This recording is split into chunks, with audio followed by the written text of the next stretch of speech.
Прийшли окупанти до нас в Україну, форма новенька, воєнні машини та трохи поплавився їх інвентар. Байрактар, Байрактар. Російські танкісти сховались з кущі, щоб лаптем посьорбати довбані щі, та трохи у чах перегрівся навар. Байрактар, Байрактар. Приперли зі сходу до нас барани для восстановлення великої страни. Найкращий пастух баранячих отар. Байрактар, Байрактар. Їх доводи всяке озброєння різне, потужні ракети, машини залізні, у нас на всі доводи є коментар. Байрактар, Байрактар. Вони захопити хотіли нас зразу, а ми зачаїли на орків образу з російських бандитів, робить примар. Байрактар, Байрактар. Російська поліція справи заводить, там вбивцю рашистів ніяк не знаходить, хто винен, що в нашому полі глухар. Байрактар, Байрактар. Веде пропаганду кремлівський урод, слова пропаганди ковтає народ, тепер нове слово знає цар. Байрактар. Байрактар. Байрактар. Байрактар. Байрактар.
Yes. The Leaf Street Army sends its regards.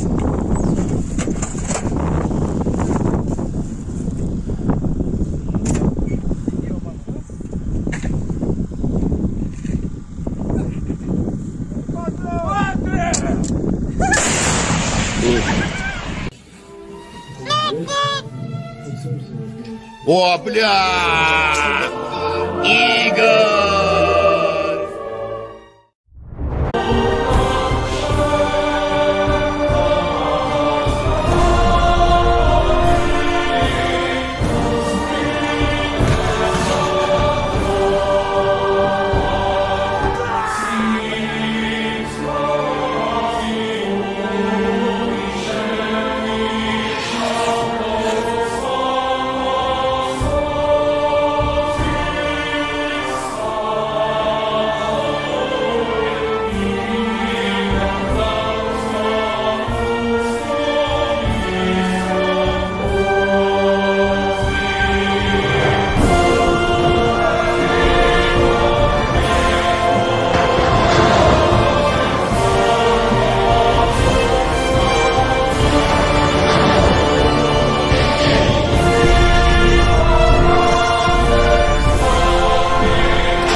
Hello everyone, I'm the Enforcer, and I'm accompanied by Enforcer Matt.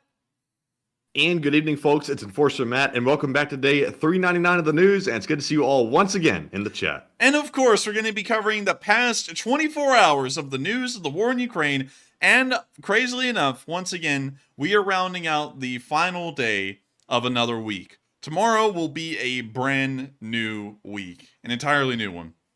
We'll start over with the green markers again, as that is always the indicator of the first day of each week's segment. And crazily enough, not only will it be the first day of a brand new week, we'll be turning over into an entire new amount of 100-day sets. It's no longer going to be in the day 300s anymore. Tomorrow is going to be the 400th day of the war. 400 days since it began. And it's absolutely crazy to think that somehow, not only were the Ukrainians able to survive the first year, they are now poised to counterattack sometime here in the near future as day 400 comes into being tomorrow. So absolutely crazy to think. Also great to know that so many of y'all are here with us already tonight, as we're going to be covering the last 24 hours of news before we enter the 400th day of the war.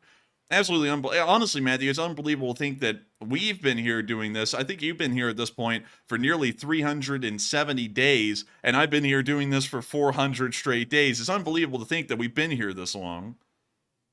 Yeah, it's something like that. I can't remember the exact days. They're kind of like all blended together, I think, but something like that. You see, if we went into a courtroom right now and someone asked us when we started doing this, oh, of course I know when. It was 399 days ago as of tonight. For everything else, though, in between, I would not be able to answer any question because I'd be like, I don't know. It's all a blur at this point. But still, absolutely crazy to think of. And not only that, the news has been wild today, especially in this event. There has really been no big news today. And some of y'all may be thinking, oh, well, that's kind of a downer, but not really, because the thing is that all of the big news we've been getting is either of massive Russian offensives or the Ukrainians stopping one. But today, that's completely stopped. We don't even hear about the Russians being stalled anymore. That's just become a fact of life in Bakhmut, that the Russians are not making any ground whatsoever. And so we're going to be going through all of it, and of course, starting in Poland, because we saw an interesting sight today in Poland, one we haven't really seen before. We've seen loads of Western tanks and also Western APCs coming in from Germany, the United Kingdom, Britain, the United States, but we've never seen the CV-90s in Poland until today, and we actually got a video clip showing the CV-90s, also known as an STRF-90-40, right here in this clip. And I gotta mute that, but you can see them riding by on these yellow trucks, and also a white one right there with an ambulance. The CV-90s are also fairly interesting and fairly weird compared to your normal APC that you would find out there on the battlefield right now, or most battlefields that Western countries would most likely find themselves on. The CV-90 uses a 40mm main gun. It's actually a Bofors cannon, and it's the only APC in the world that has a, well, actually that'd be a bit of a stretch, because the BMP-3 does have a 100mm main gun, but as far as Western APCs go, this is one of the beefiest main caliber guns that a Western APC possesses. There's a really good picture of one right there. They carry, I don't really know, I think it's something like 6 soldiers. Let me make sure and check. So 7 to 8 actually. Actually quite a decent number, and the crew, of course, is an additional 3, so it's a fairly good armored personnel carrier. Now, one thing that is a little bit of a drawback to these CV-90s is that we've never really seen one equipped with an ATGM. They only have the main gun, and that's about it. I'm sure that they have some CV-90s out there that can be equipped with things like a Milan ATGM, or the Swedish variant of that, but we've never seen one up till this point, or I've never at least seen one up till this point, and I'd be pretty interested if we could find one. Actually, sorry, correction. There is one. It's the CV-90 Bill, I believe. That is the one that does have the ATGMs, but I believe that one's more of a light tank than it's supposed to be an APC. But anyways, we're going to be moving on from that little bit of news. Very nice to see that the Swedes are providing their own top-of-the-line armored personnel carriers. And not only that, the Ukrainians already have the most advanced Western tanks already in Ukraine as we speak. We actually got a couple of pictures of them today. Starting off with our first ones of the Challenger 2s, still conducting training in Ukraine. It appears that while the British have trained these crews incredibly well in the Challengers, The crews and the Challengers have been brought to Ukraine, and the Ukrainians are stalling their delivery to the front lines to make sure that they get sent through the rigors a little bit more inside of Ukraine before they get sent on into the front line. And so here's a clip of the Challenger 2s operating on a Ukrainian training field in the western part of the country. And I gotta tell you, that engine is actually not that bad sounding. Listen to that. Sounds smooth. It sounds nice.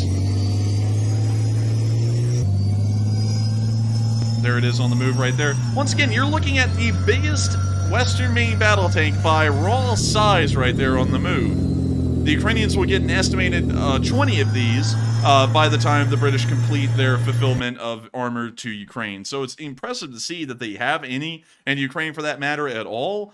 And right on time, actually. I believe this is right within the initial window that the British laid out, that these Challenger 2s, the first batch, would be arriving by late May, and it is arriving right on the dot, just a few days before the end of May, about as late May can get. And of course, absolutely incredible to see that they're here. And moving on to the next clip, we also saw that the Leopard 2A4s that, well, I'm sorry, correction, that actually comes a little bit later. That's in the location unknown news.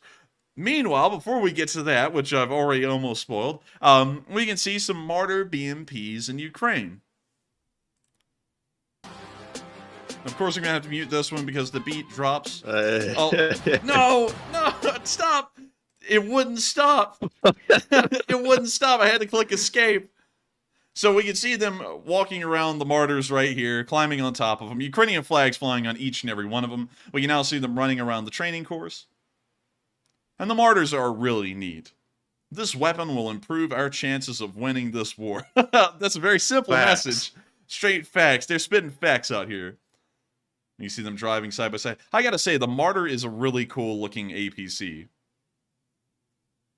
Like with that little turret that it's got with the 20mm and all that.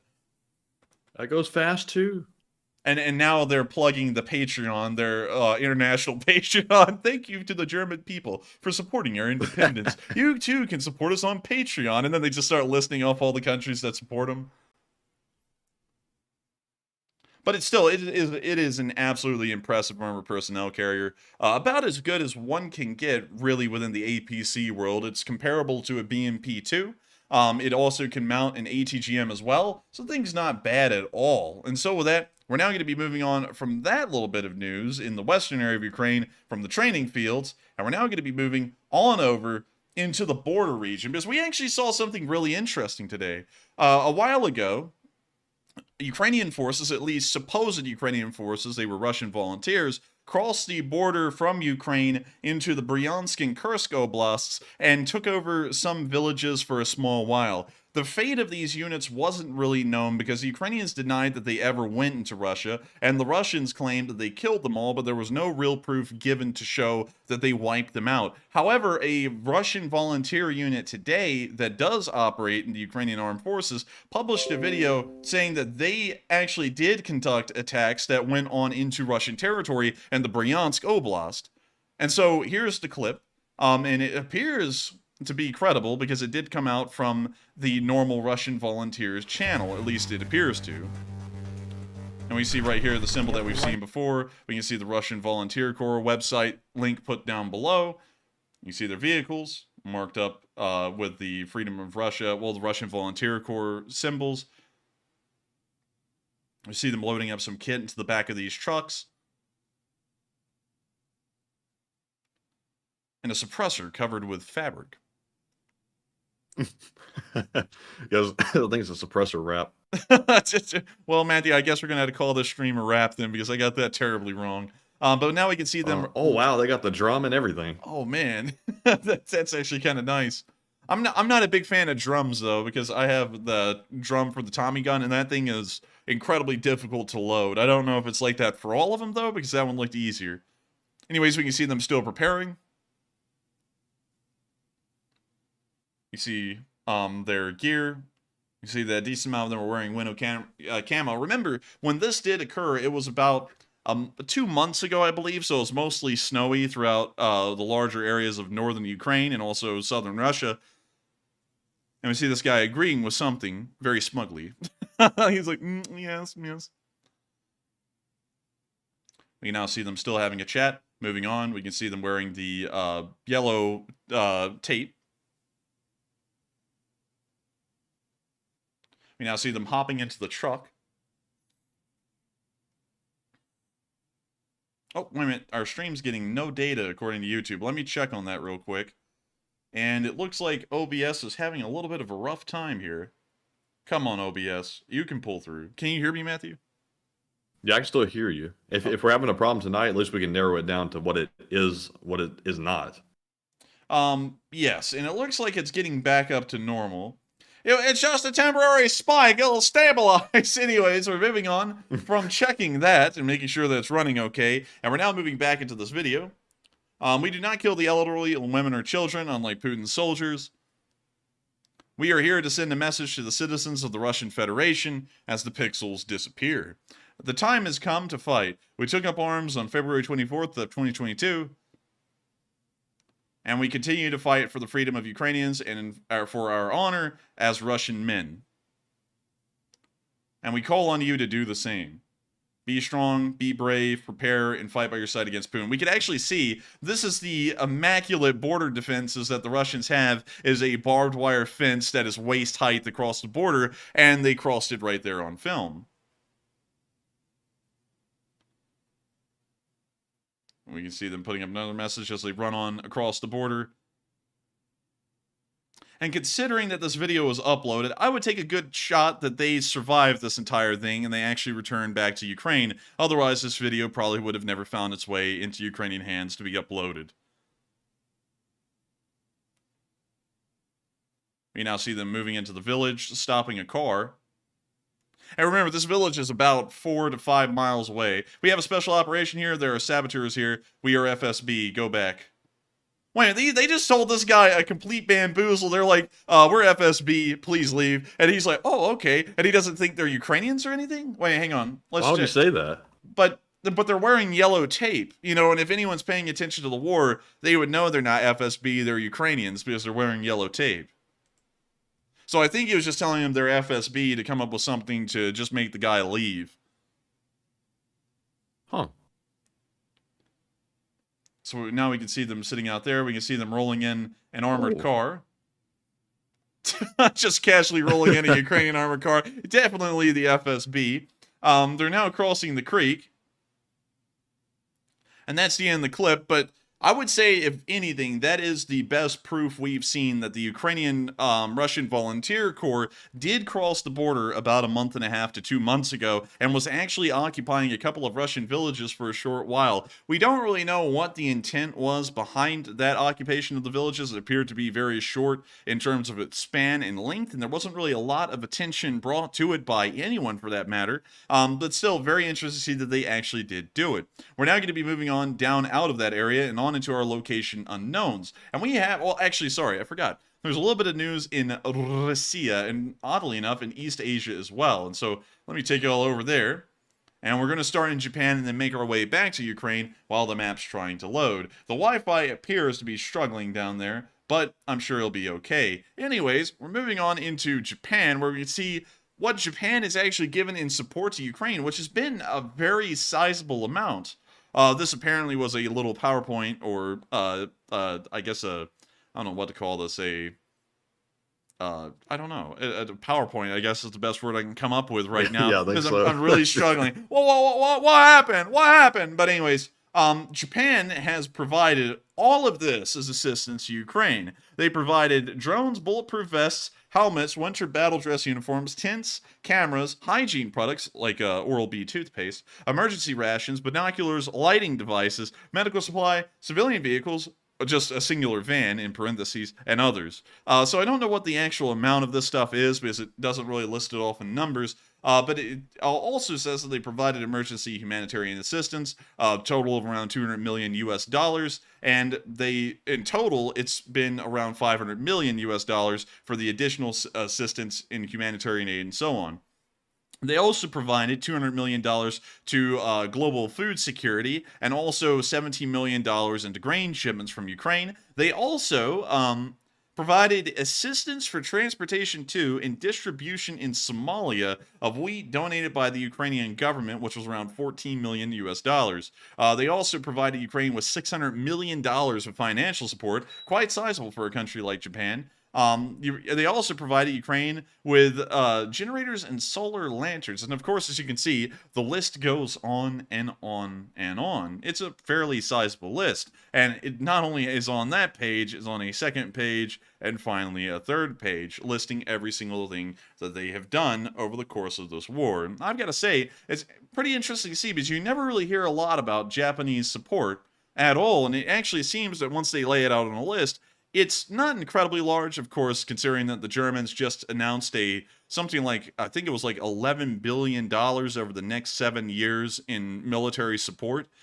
This 13, actually. 13 billion over the next 7 years in military support to Ukraine. These numbers aren't exactly massive, but it's way larger than what it appears to be that the Japanese are doing in support of Ukraine during this war. And I've got to say, they're doing a fairly good job, considering that they're almost entirely out of that area, and really anything that happens in Ukraine won't have any long-lasting or short-term strategic impact on Japan. So, got to say, a pretty decent amount of support on their end. And moving across the Sea of Japan and on up into Vladivostok, we've seen that the graves outside of the city apparently are filling up. And so they're now actually bringing some of the soldiers that have been killed into the city cemeteries of Vladivostok. They're just being thrown into the normal ones, and we can see right here the wreaths and crosses that have been laid out. Of course, the Russian government is getting more and more strapped for cash as the war continues on, and we can see that once again these graves are being put up with nothing more than the wooden crosses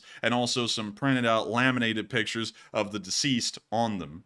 A little cheap, especially considering that the Russians are talking about these people are saving them from the terrible West, and they can't even afford to give them any kind of proper grave site. So anyways, we're now going to be moving on from Vladivostok, once again showing the losses are quite high, and from what we understand, a decent amount of those losses are probably coming from the area of Vuhledar, as the 155th Naval Infantry Brigade, which is based out of Vladivostok, and a large amount of its forces come from Vladivostok, are currently fighting in Vuhledar, and as we understand it, they are taking some considerable losses on a day-to-day basis, and so those losses are most likely coming from that battlefield alone. We're now going to be moving on towards Ukraine again, and just east of the Urals. This is technically in Siberia, but it appears that a very large pipeline that transports a decent amount of gas across the area of the Russian Federation caught on fire today, and the explosion was incredibly large. There's the fire in the distance, and I gotta say, Russians do campfires right. Jeez. Gee, and people in East Palestine Man, it's so bright it's creating a reflection. Man, I mean, like, you know, whenever you think about it, it's like, you know, it's pretty bad what happened in East Palestine, but on the other hand, you could live in Russia where pipelines are blowing up literally everywhere, like outside of St. Petersburg, in the middle of Siberia, and I have to assume that it's sabotage because pipelines leak actually at a fairly decent amount. It's not massive though. It's not like most of their contents are spilling out, but still, this is kind of wild to see so many of them not just rupture but also catch on fire, because as you all know, there's really not a lot of fire starting stuff that occurs naturally in the woods. You know, you don't just have little pieces of tree that just catch on fire. Well, then again, hay bales do combust like a bomb. You know, if you get them a little bit wet and then and then store them, they will blow up. But still, very unfortunate for these Russians and very unfortunate for Gazprom, which is probably crying as they're losing hundreds of thousands of dollars every minute that this fire continues to burn. We're now I don't even know how you'd begin to even put this out. Like, do you have to like shut off like a valve to stop the oil or gas flowing through the line before you can put it out? I don't know, because the thing is that it's with these pipelines, and hopefully we have someone who works on pipelines that can explain this to us, because here's how I would understand it without really knowing a lot about it. There is a massive amount of pressure behind that gas traveling through that pipeline because it's over such a distance and it's just such an amount of just liquid that it has to have a lot of force to be able to push it through that pipe. And so to try and stop that and just cut off the pipe where the fire eventually dies out because it doesn't have any more fuel, that would be immense. I don't even know what kind of pressure would be needed to stop something like this, or if they just have to put out the fire manually. I don't really know what would be involved in it. Some people are saying explosives, and yes, putting out fires with explosives is actually fairly common in a way. And the Russians, well, the Soviet Union was actually the one to do it to the largest scale. They stopped an oil fire in, I guess, an oil drill bit fire in Kazakhstan with a nuclear bomb that they tunneled underground and blew up alongside the fire. And they actually put it out that way. So that is a fairly common thing to do. I just don't know if they do it with this. But if anyone knows for sure, share it with us, because I'd be really interested to know, how do they actually put out a fire this size? I mean, like, this thing is massive, especially when you see it from this scale. It's like the size of 5 fully grown trees. And that's got to be... It looks like a lot of people were saying to, like, shut off a valve or something at, like, the beginning of the pipe and then let it burn off. But is there really, like, how big is that valve, though? That's a pretty wide pipe carrying that gas. Gosh, man, like...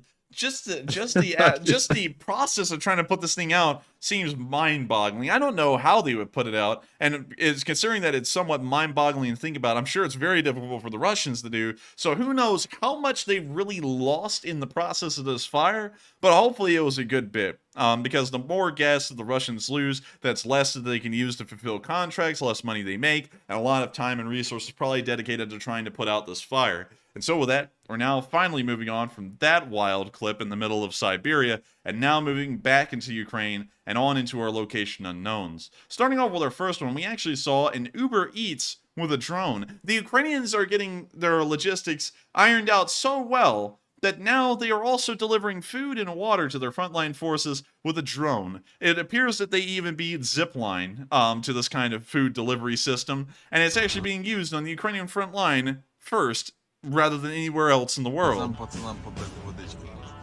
so we're going to have to mute the music, but when you see the drone coming down, we can see all of the hungry soldiers below, and it looks like the can fell on the ground, but he was able to get the drink. When he opens that thing up, it will explode in his face with carbonated water. They're now loading up some more food onto the bottom of this drone, and they're getting ready to drop it down onto these soldiers. They're now dropping it. He catched it. Oh, what a catch. Nice catch. And now he's going back to his unit as the drone flies off. Really cool to see. Man, what if that drone shows up and it's not Ukrainian and it's not a hot dog and they're like all trying to catch it? Man, that could go wrong.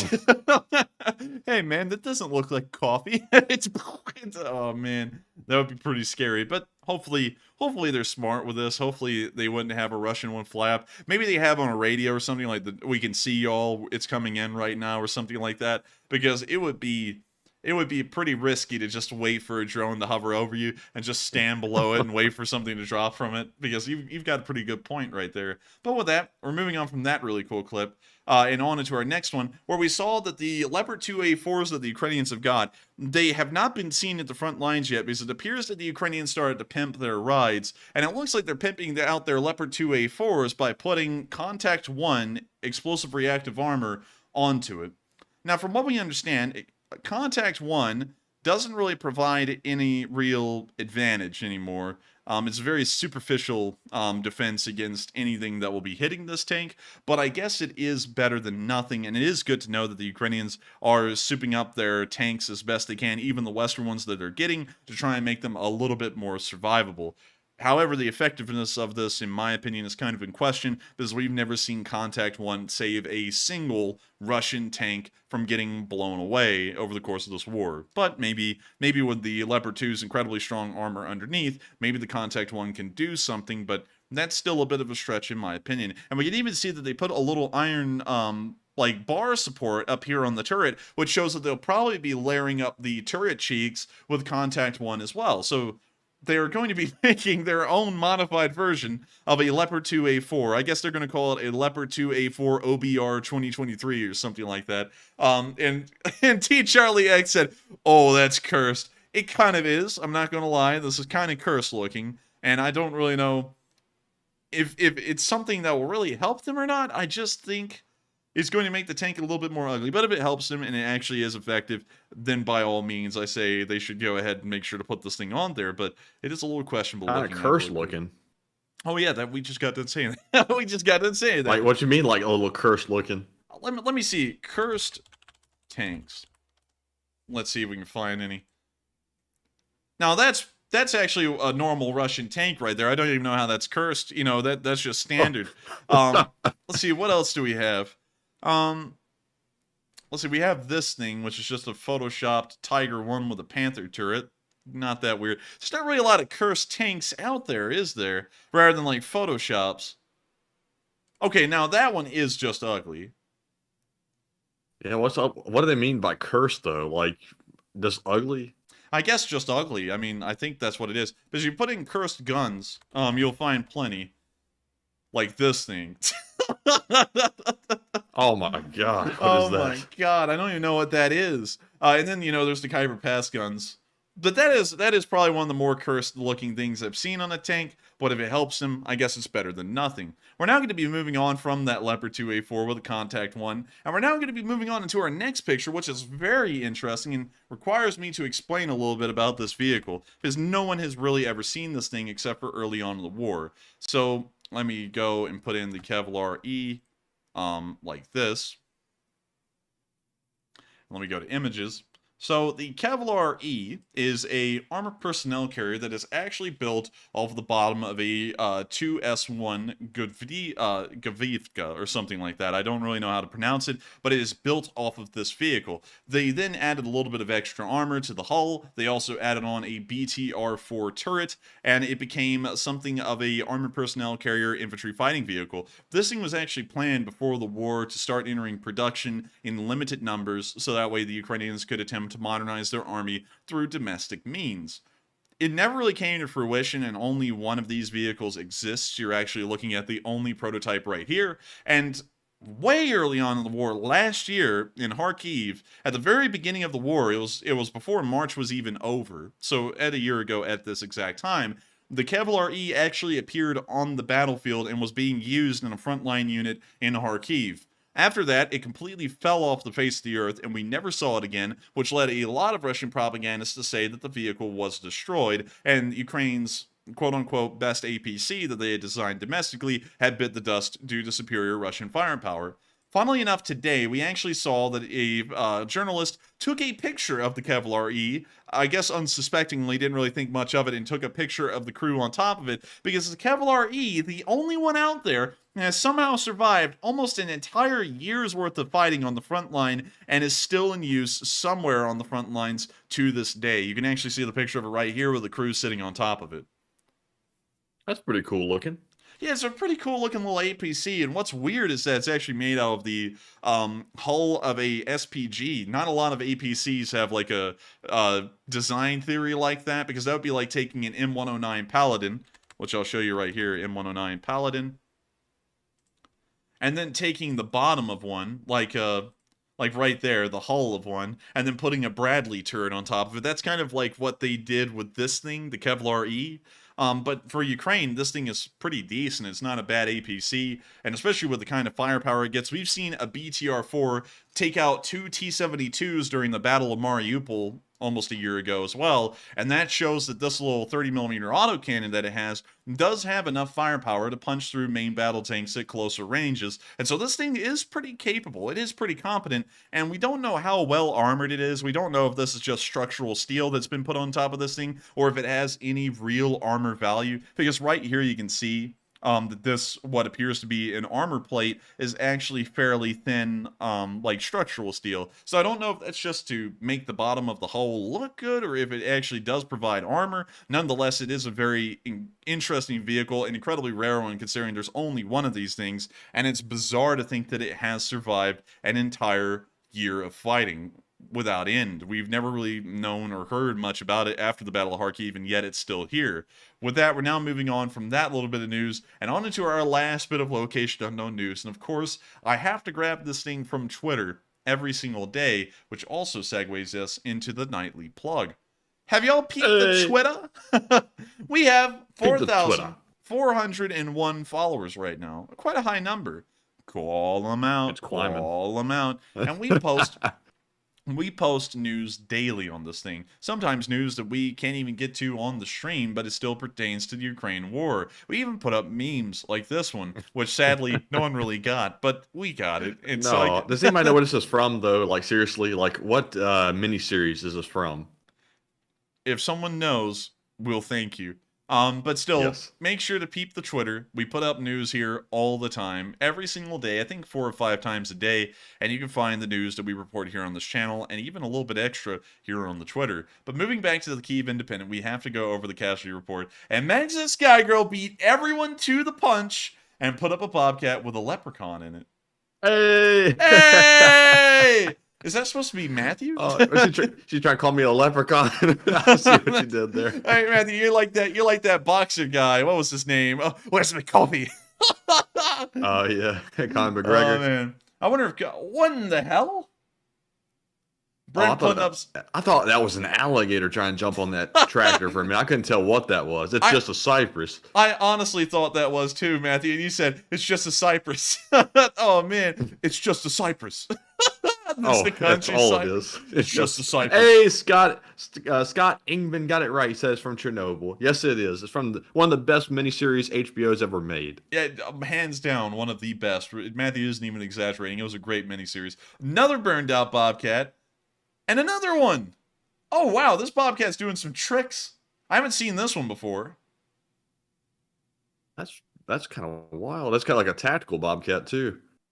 I think that's just a normal one, but that thing is backing I think it's actually normal. Yeah, never mind. Dude, they're backing that thing up. You know what I mean? And another one's on fire. Flamethrower bobcat again. Toy bobcat. Hey! Oh yeah, yeah. Let's see here. Yes. And then, oh wait a minute, there's another bobcat right here from Ziggy who's getting jiggy with it. And let's see. And that appears to be all of them for today. But now it's time for us to get into the casualty report. 610 Russian soldiers were killed over the past 24 hours. Oddly enough, while the losses were a little low, no armored personnel carriers were destroyed over the past 24 hours. This is the first time in months that we've ever seen no armored personnel carriers destroyed in 24 hours.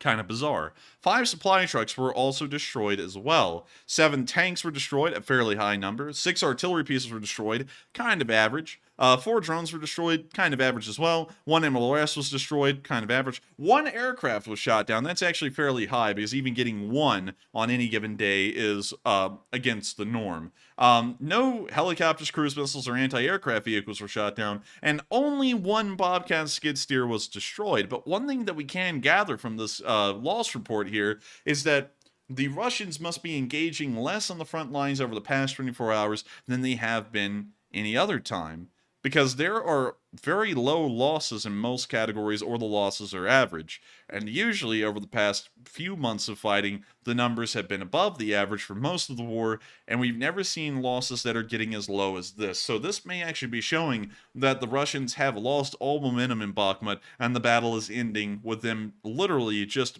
a few miles away from victory. And some of y'all may be thinking, well, wait a minute, we don't want to entice the Russians here to try a little bit more, because you know, if they're a few miles away from victory and they hear someone say that, they might just try again. No, we want them to try again, because then they just lose a massive amount of men and they don't get anywhere still, and then that's better off for the Ukrainians than them just sitting there. But still, the losses are actually lower than normal in almost every category on average, and it's showing that the Russians may have finally run out of momentum, and the Battle of Bakhmut, the second Battle of Bakhmut, is coming to a close. We're now going to be moving on from this casualty report and on out of our location unknowns, and into the Frontline news itself. And we've actually had a pretty decent spread. In fact, we had a little bit of news coming out of the Kherson Oblast today, which is incredibly rare and something that everyone should look forward to, because it's going to be a fairly interesting clip. But before we get to that clip, we have to move on into the polls. Matthew's been running polls that, suffice it to say, are absolutely exquisite. Exquisite. Delicious, even. And we have to cover these things because loads of y'all, thousands of y'all, have voted on them. And so with that, what do we got for the polls, Matthew? All right, and we have 3 polls to address, like usual. And the very first one says, Zelenskyy says that air defense systems sent by an EU country failed and had to be replaced multiple times. And what are your thoughts? It looks like 30% said the EU is using Ukraine as a dumping ground, It looks like 29% said that's normal to have problems, 22% said unsure, and 19% said it's probably only an isolated incident. And I'm going to lean toward it's probably isolated. He did mention it was an air defense system, suggesting it was one. I don't know if he meant like the entire category of equipment or just one device. Not really sure, but I kind of wonder if the EU is using Ukraine as a dumping ground because we know that they're sending somewhat older equipment there, and they're also mixing in some newer equipment as well. So hopefully that's not the case, and I'm going to lean toward it's probably isolated. But Enforcer, what say you? It was probably this thing right here because we know that some of these have been sent to Ukraine and they are old as hell. They were introduced into service in 1960, and if a system failed, it was most likely these. I couldn't really imagine it being Was anything that from the else. EU? Yeah, Spain actually sent some of these as well as Germany, and they were iHawks, so they were improved versions of the Hawk surface-to-air missile system. But I would put money on it. It had to have been one of these because they're the oldest system that we sent to Ukraine, and so it would most likely be mired with the most issues. Huh. Yeah, it definitely looks a tad out of date, like something that came from like a 1950s. This is somebody from Johnny Quest right here when they're invading the Yeah. base. Take them down, and then they shoot one of these. But that is very interesting to hear. The EU may be trying to use the Ukrainians as a dumping ground, but at the same time, weapons do have malfunctions. And that's something that's actually accounted for whenever a military is going into an engagement, is what is going to be having a malfunction or what is not going to be working at that exact moment. In fact, that's why whenever you hear about the United States Navy saying that they're sizing up against a country in a war game, you'll never hear them say that they're using every single aircraft carrier that the U.S. has. That's because some have to be elsewhere around the world, and then the reality is that some of them are in U.S. Navy shipyards undergoing refit, repairs, or something similar due to some kind of a error or a flaw or a breakdown that was had on board of that ship. So that's also something you have to keep in mind, is that not every single piece of equipment is always going to work, but at the same time, considering that they're making a little bit of a point to say that some of the systems that were sent by the European Union just hardly worked at all and failed multiple times, may be showing that they're failing well beyond what's considered normal, and in fact are becoming a hindrance to use in Ukraine's air defense systems. So with that, I hope that does address that poll fairly well, and with that, we are on to the next one. All right, and the second poll says Switzerland joins EU's latest package of sanctions against Russia. And what are your thoughts? 50% said it's a move in the right direction. 37% said is Switzerland no longer neutral. 5% said unsure, and 8% said it's basically meaningless. Now, I've got to say, this is a move in the right direction for Switzerland. I'm not sure if this really signifies they're breaking their neutrality or not, but I got to say that the fact that they're doing this at all says volumes, in my opinion. And I think Switzerland might be going in the right direction. But Enforcer, what say you? I would say that certainly is a step in the right direction for the Swiss. For people to say that it's meaningless, don't really understand that the Swiss have done nothing forever in terms of picking a side. So even doing this is very huge for the Swiss. So I would actually give them a lot of credit for doing that. It's breaking out of the norm. It's breaking out of their historic tradition to remain staunchly neutral. And it's incredibly interesting to see. So hopefully we'll see that the Swiss break out of their shell a little bit further. But one thing I would like to say is that while it is good to know that the Swiss will eventually break their neutrality, one always has to remember that them breaking their neutrality is a little bit of a double-edged sword. Because with that neutrality, that strict neutrality that Switzerland has, there are a lot of downsides to it, but there's also a lot of benefits to it, to us. And so if they do break neutrality, we may see those benefits disappear and then reappear in the form of completely different benefits that will no longer, and the older ones will just no longer exist. One always has to keep that in mind, is that nothing is ever inherently bad or inherently good. Everything has its pros and cons, and you have to weigh the pros and cons and decide which is more important to you. Right now, a lot of people appear to agree that for the Swiss and for American interests and Western interests, it is inherently good for the benefits to be in support of Ukraine, instead of them being staunchly neutral like they have been throughout all of history. So with that, I hope that addresses that poll fairly well. I got to say that is a huge step for Switzerland, and to understate that would be a disservice. For them to even do something like this is getting very close to them breaking their neutrality. And so with that, we are on to Do you the think next. that they're actually trying to break their neutrality, or is it just basically a symbolic move? It's really for the Swiss in terms of their business dealings with the Russians. It depends on if it affects the banks, because of course Swiss banking is one of their largest industries. If it does affect the banks, then that's a massive move for the Swiss. If it doesn't really affect the banks, then it's a token move just to make it look like they're doing something to appease their neighbors that surround them in the European Union and also in NATO. So with that, I hope that addresses that part fairly well. We are on to the next poll. All right, and our third poll, which is our last one until we jump into our super chat questions, says China warns Taiwan's president not to visit the USA and they threaten strong action. And what are your thoughts? 45% said that is total BS and not serious. 29% said it's probably just talk. 19% said we should take it seriously. And 8% said unsure. And on this one, I think we should probably lean toward the side of taking it seriously. China has been ramping up its rhetoric recently, and Taiwan's president coming to the U.S. is a little bit unusual. And I think they could take that in a bad light. And if it were Russia saying something like that, I would typically say don't worry about it because they really don't have the capacity to do anything outside of launching nukes, which is pretty extreme. But China can start moving around their ships and start, escalating the conflict, potentially starting a war with Taiwan. And we don't want that. But am I saying we should back down and tell the Taiwanese president not to come to the U.S.? No. But we should see maybe about some kind of diplomatic solution or back channels of some sort. But Enforcer, what say you? I would say that we should not listen to the Chinese warning whatsoever, and we should allow the Taiwanese president to come to the United States for his diplomatic visit. What's important to understand is that the Chinese are a rival at this point. It's clearly forming that within the next few years, they will be an openly, not really a hostile power, but a unfriendly power to the United States. They're already on that path right now, very clearly. And we already know where their, I guess you could say, plans of expansion for their sphere of influence lie. It lies within Southeast Asia, it lies within East Africa, and also the Central Asian area. We know that they're trying to build a sphere of influence there, and a part of that sphere of influence is Taiwan. They've been trying to claim that for quite a while. And so we need to distance ourselves from the People's Republic of China and start to align ourselves with the Republic of China, which is Taiwan. If we can house U.S. military forces there and U.S. naval forces there, we'll be at a better strategic advantage against the Chinese than we would be otherwise. And so I would say it's important to make sure to continue to align ourselves with the Republic of China again instead of the People's Republic of China. I would also say that in a long-term strategy to counter the Chinese, it would most likely be within the U.S.'s benefit to try and find places for the manufacturing industry to go rather than China.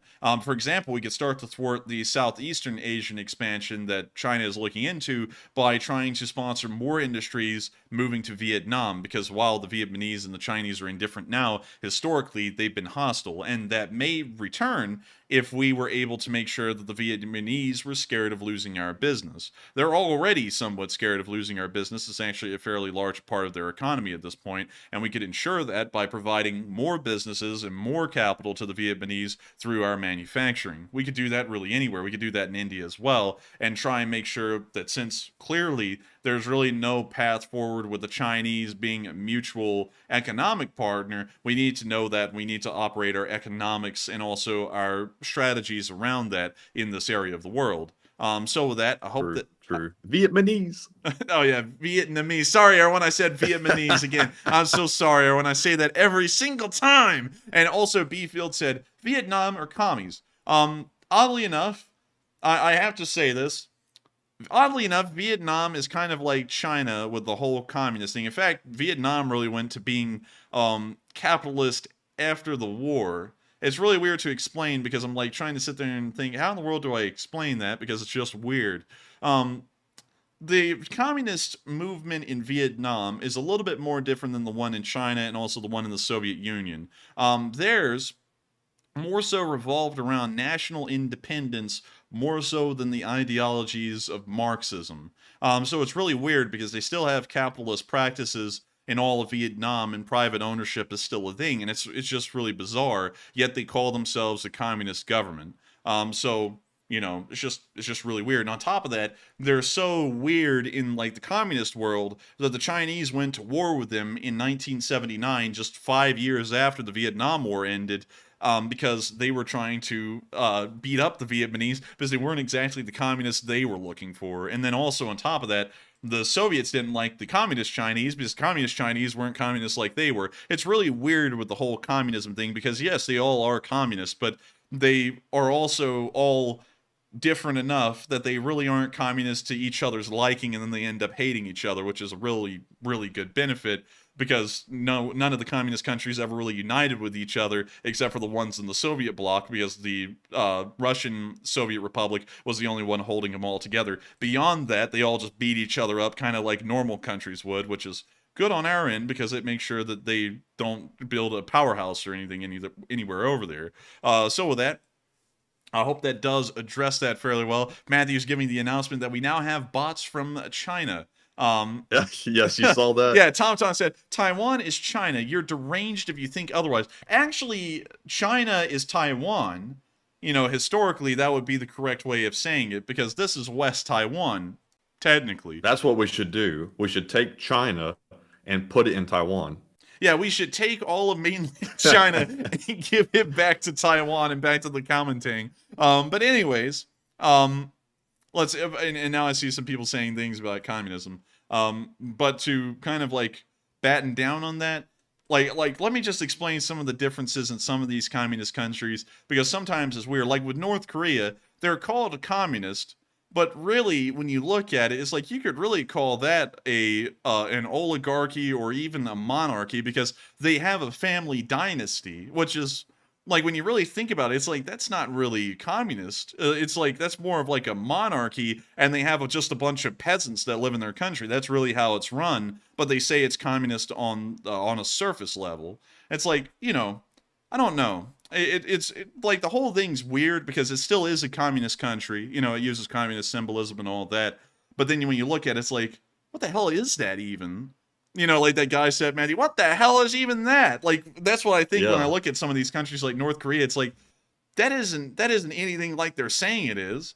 That would be like the United States saying that, let me think of a country.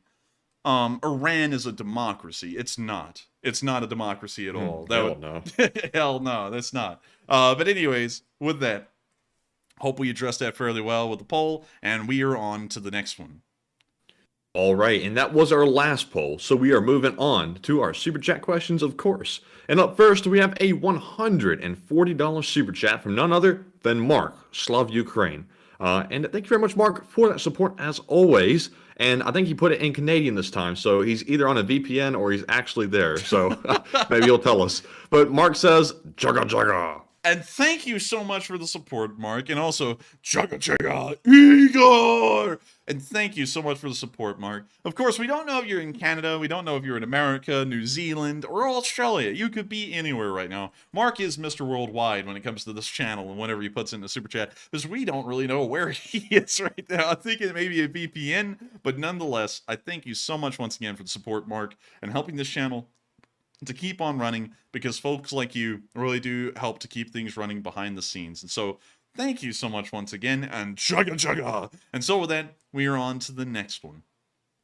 All right, and our next one goes to BC Skyman, who puts in a $50 donation. And thank you very much, BC, for the support. He says, "Coffee and cars funds, live chat question, please, and enforcers are awesome." Hey! Thank you, BC. And thank you so much for the support, BC, and the coffee and cars fun. Our Keurig actually broke. Yeah, we're having to use a percolator now. That never affected me because I drink my coffee straight out of the nuclear jug. But now it's. Well, let me tell you something. That percolator coffee is strong as hell. Like it's got me hyped over here. I'm like shaking and everything. Like I need to go back to that Keurig coffee. Man, that percolated coffee is strong. I mean, like it smells strong, and I mean, like it's something really. Hell, I was thinking it may even be as potent as nitro cold brew. But speaking of cars and coffee, a car that I would like to quickly talk about, Matthew, is the, and let me pull it up, let me think here. The Cadillac Coupe DeVille, and let me make sure it's not one of the modern ones because I'm not really a big fan of. Yeah, Coupe Devil from 1959. That's Putin's car. Bled, it's the devil, bled. This thing, I don't know what they were thinking in the 50s with those giant tails. But the rest of the car didn't look that bad. If they got rid of those tails, it wouldn't be that bad at looking of a 1950s car. It kind of looks like, what was the name of that car, Matthew, in that movie that had like sentience and was going around killing people? Let's see here. Oh, geez, what was Christine. It was Christine. It Kathleen, kind of looks like Christine. Christine, that's it. Now, I think that was a Plymouth Fury, though. I don't really know, but still, it's an okay car. What car would you like to bring up for a quick second, Matthew? We're talking old or new? Any car out there. Let's see here. Pull this up just out of curiosity. I'm not necessarily saying I like it, but pull up a Ram Power Wagon. Ram Power I saw this Wagon. truck yesterday, and it was massive on the road. This truck was huge. Good God, dude, you can tell that thing's big. It's just like as tall as a one-story building. Yes, I think I might have said this maybe a week ago. They need to send these to Ukraine. Oh, look at that all black one on the left down there at the bottom. See. You see that? At the bottom right there. Go to the right. This one. Oh, no. Go to the right a little bit. This Next one over to the left. Oh, that one. Yeah, send that to Ukraine. Let the commander drive it. Dang, man, that thing is big. I think we showed this on the show before, haven't we? I think we have. I think I forgot. I think it may be. I think we have shown this thing before. This thing is massive, man. I mean, like, it's unbelievably big. And, and I think I actually said this last time, too. I think this truck is getting too big. Like, it's getting into the outside of the realm of a pickup, and it's almost getting into the realm of being an 18-wheeler, nearly, from its size.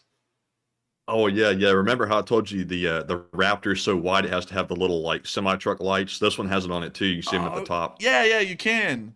Man, I'm telling you, I don't know how I feel about these things because it also feels, and I'm just saying this. It's not like a strike at anyone if you do have a Ram Power Wagon or anything this big. I feel like these trucks are getting so big that nobody who really needs to use a pickup truck uses these things because they're just way too big. Yeah, I mean, I think they're like mainly for use, like for hauling massive trailers, like those gooseneck trailers, like on farms. They're really not for like driving on the road, like you see that guy right there doing a burnout or something in it on the left. Yeah, I mean, dude, I remember back in the day when we were kids, like the biggest trucks that we ever saw were the like Ford F-150s, and they didn't even have like that second part of the cab really yet. That was like a new thing coming out, I think. And we were like, wow, those things are big. And now a Ford F-150 like that looks small compared to things like these. I mean, like these even dwarf a F-150 from back then. Indeed. And also, Mark mentioned this. I had to mention it. He said, Ferrari 458 Spider, that could zoom over contested highways in Ukraine. Yes, it could until it hit a pothole. But really speaking truthfully, the Ferrari 458 will forever be like a timeless design. That gorgeous, car yeah. will go down in history. Yeah, Right. they will model every sports car in the future after this one. I mean, it is a beautiful car. I don't know where this picture was taken. It kind of looks like, Wales. I would say what? It kind of looks like Wales. It kind of does. I was about to say it kind of looks like Wales, but then again, considering Ferrari's Italian, it's like maybe it's taken in like Tuscany or something. We've just never been to Tuscany to see it before. But yeah, I mean, like the Ferrari 458 is a really nice looking car. But one that I hate to see go is the Audi R8. That was a really cool looking car. It's sad to hear that they're discontinuing the production. I mean, like, come on, man. Yeah, I'm not too sad to see that one go. They were kind of going haywire with the design on it, trying to go that like techno like look, like robotic, like transformer style design. I'm not a fan of that. Yeah, I mean, like, I see where you're going with that. Like this one right here, the Audi R8 Performance. Yeah, it's too fake looking or something. People want like cool, like aggressive looking cars. They don't want whatever this is, or at least I don't. Yeah, I mean, I can kind of see that. What the hell is this? Oh, this is like a Forza thing, isn't it? Oh. Maybe. I think it's actually real. Oh god, ew. That thing's gross. It's like it's got to be fake, right? But anyways, I thank you so much for the coffee and cars money. We did the cars part right there. Now we've got to get to the coffee part. Well, we got to that before the stream, but where's my coffee? And anyways, let's get to the live chat. All right, so the live chat question goes to DL Hemingway, who says, "Is there a Japanese unit in the Ukrainian Foreign Legion?" I believe there are Japanese volunteers. I don't think there's enough of them, though, to create a unit. But we have seen the Japanese volunteers way early on in the war before, but we've never heard of an individual unit being made of Japanese volunteers. But it would be cool if they eventually did get enough volunteers to be able to do that. And so with that, I hope we addressed that question fairly well. And with that, we are on to the last question of this segment, and then we're moving back into the news. And this one goes to Jesus UCSB, who puts in a $20 donation and says, "I just challenged Tyson Fury to a NAFO boxing match. Usyk said he would train me. Would you help this Amera fatty? Would you two enforcers be on my corner? And thanks, LSA Army. Mexican tanker out. LOL." Oh, goodness. Now, a real boxing match? I would not go in a ring with Tyson Fury because that guy is just like straight up a unit. I wouldn't do that. The guy's a sluggard. Best of luck to you, Jesus. You better train hard for that. But thank you very much for the support. Jesus, I hate to hear that you're missing your upper row of teeth. They are gone, not forgotten though. They are somewhere on the middle of a boxing ring floor. But I do thank you so much for the support. I would back you up because you're LSA. I would back anyone up in the LSA no matter what they're doing, and I would wish you the best. However, although I'm saying that, I also highly suggest that you do not enter a boxing ring with Tyson Fury. Tyson Fury will probably murder you. It's not that you're not a good boxer or anything. It's just that this guy is, I believe, is he still the heavyweight champion of the world? I'm not really sure, but he's definitely heavyweight. Yeah, he's definitely heavyweight. He was the champion of the world for a good while. I don't know if he won the title back or not. I think he did for a while. But man, I mean, like, I would be scared to get in a ring with that guy. I would be scared to really get in a ring. Guard your face. Yeah, I would be scared to get in a ring with really anybody because I rarely ever fought in my life or boxed anyone. So I would be sitting there like, dang, man, I mean, goodness, this is what Colt made the revolver for, isn't it? So if he runs away. But anyways, with that, thank you so much once again for the support. I back you up all the way at UCSB, and thank you so much once again for the support. And so with that, we're now moving out of this question segment and back on into the news, starting off in the northeastern area, where, of course, the front lines have not moved, but there is a little bit of activity going on. Starting up in the Kupiansk region, for the large part, we saw HIMARS in action. La la la la la la la la la la la la la and la Kirpi. Oh, you can see a Kirpi right there. But anyways, we gotta mute that. Whoa. And when you see the HIMARS, he really likes that HIMARS. But it's like you see the missile launching, and that's the end of the video. But there was another HIMARS in action. I remember back in the day when people were saying the Ukrainians needed HIMARS, and now no one really even bats an eye when we see one in operation in Ukraine. It's just like, it's another HIMARS. But that is really cool to think that we gave them a American MLRS, and not only any MLRS, it can hit any target within 50 miles with pinpoint accuracy, which is great for the Ukrainians and definitely gives them a fighting edge. We're now going to be moving on from that little bit of news and on down south of Svatove, where we saw a UR-77 Meteorite doing its demining operations. So we can see those right here. See them looking into the distance. And we can see the demining charge explode right there. Волна, яка пішла нахуй. Аж візуально видко було. Я чув тільки звук, я вже That's quite an explosion. Підарів. Ще одну впусти стопудово, тоді ж дві було. Але те, що видно. Let's go back and watch that explosion one more Що time. за хуйня? Like that, honestly, man, that reminded me of that Beirut explosion that happened in like 2019 or 2020, with how you could see the shockwave like visibly parting the clouds. Like, look at that. Yeah. That is wild. That was a lot of power. And that is a normal demining charge for a UR-77 Meteorite. That isn't a big one, a small one. It's just a standard charge that it comes with the demining area. And I think that there are no mines that would survive under that demining charge. I mean, it's just such an explosion. It's literally churning up the ground and getting it ready for the planting season. But anyways, with that, we're now moving on from that clip south of Svatove and further on down the line near the area of Crimean, where we saw the Ukrainian artillery and the 17th Separate Tank Brigade hitting the mark. And so here's the video. You see the intro right there with the little Ukrainian trident. We can now see the unit symbol for the 17th Brigade. And we can now see their SPGs going to work. These things clock in on the normal 9 to 5, but I can tell you this, they're not punching a card, they're punching a hole straight through a Russian tank to show that they're at work. We can see the gun firing right there from the front, and in a second we're about to see the kind of damage that these 155mm shells do. You see that house? Well, you're not going to be seeing it anymore. Whoops, sorry, wrong one. It's actually this one. Oh, I hit the wrong house. Hee hee, sorry. That's it, wrong house. Now the Russians in this one know they're next. They're shaking. Oh, please. Now we can see that house from a little bit further away, and there's a tank around it. The shell lands just to the right. You can see that the blast radius was incredibly large. Shrapnel went flying everywhere. And now we can see that even with it just exploding that far away from the tank has caught on fire.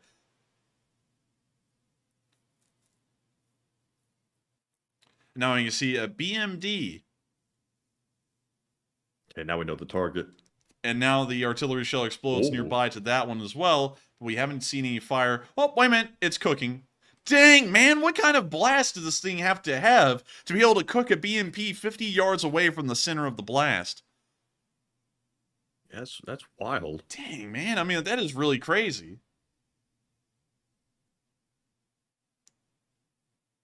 And of course, that's the end of the clip, but really crazy to see the 17 separate brigades artillery able to wipe out tanks that were just kind of in the general vicinity of the explosion. And that shows you how strong and powerful those heavy artillery pieces really are, and why they aren't always used on everything, because sometimes that kind of firepower is actually a little bit overkill for the situation. Anyways, we're moving on down the line out of the northeast, and just north of Bakhmut, near the area of Dmivka, where we saw the first Russian tank ever confirmed to be hit and destroyed with a TOW. We have seen TOWs being fired in Ukraine before, but we've never seen video confirmation of them being able to destroy their target. That has changed today, as this is the first video showing a Russian tank being destroyed by a Humvee, well, a TOW, well, yeah, a Humvee mounted TOW. I had to make sure I got that wordage there correct, and here's the video. We hear the music swelling, which means that the copyright claim is also swelling. We can see the Russian vehicle right there in the tree line. You can see it right over there where the mouse cursor is. We can see them driving the Humvee on up. You now see them getting out like a man standing out there. Look like a man. Oh, yeah. We now see him getting the TOW ready up here. And I gotta tell you, Matthew, those Russians, they really gotta watch the TOWs, because those things can get crushed fairly easily. We can now see them still prepping the TOW launcher.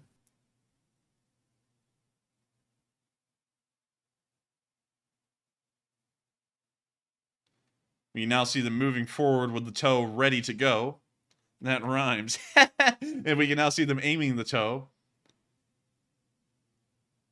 And now we can see them firing it. And we can see the Humvee wagging its tail with excitement after it fired the TOW right back here. Watch. We're gonna get him. We're gonna get him. So there goes the TOW. And now the camera's looking out into the distance, and we can see the tank get hit right there. Of course, the hit was a destructive one, taking the tank out in a single shot. Quite a nice shot, I have to say. Igor! Someone's about to say, my ears! Stop! And now we can see them loading up another.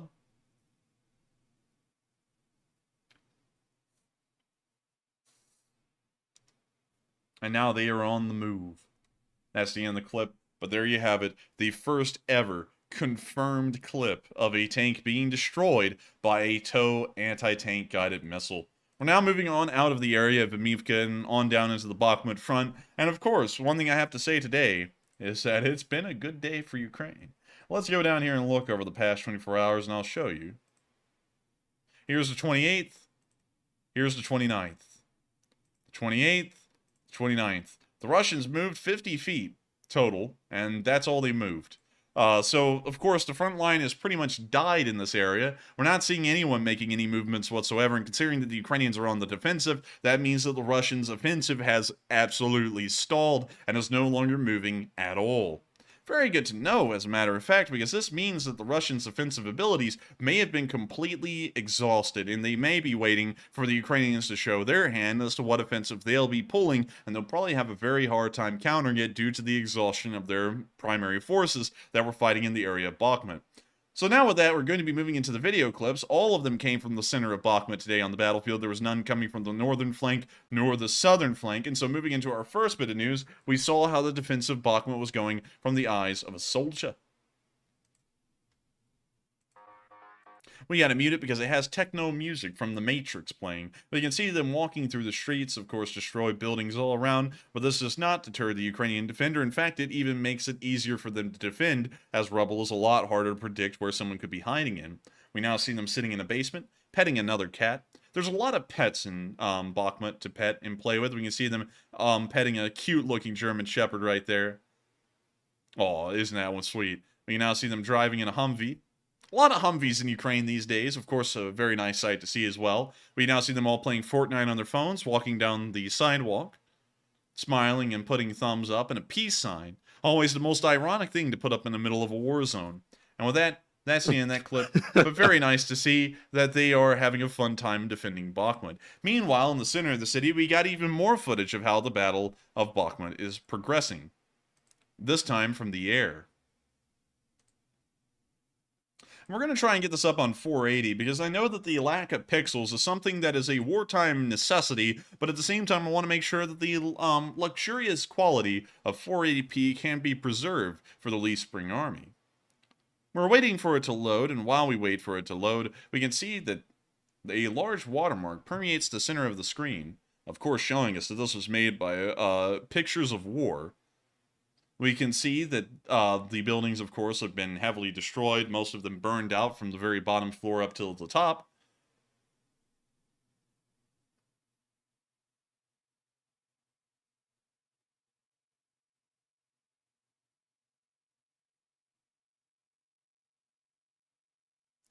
And some people are saying that the sign is a V for victory, but I don't really know if it is, because I don't think there is a letter V in the Cyrillic alphabet, if I remember correctly. Yeah, I don't think there is. I think that's actually the letter B, or something similar. But I'd have to refresh my memory on that. But y'all may be correct. It may be a victory sign. I don't really know. Anyways, we can see them flying around, showing the destruction and damage in the city of Bakhmut. Of course, incredibly unfortunate to see, but it is a great thing at the same time because it lets us know that the defense of Bakhmut has been going on for so long and has been so successfully conducted by the Ukrainians that the Russians have practically had to reduce the entire city to rubble to even try and push them out, and still fails even at this level of destruction. We can see a large fire brewing on the right side of the screen. It appears to be a building that may have been struck by artillery and is still burning out.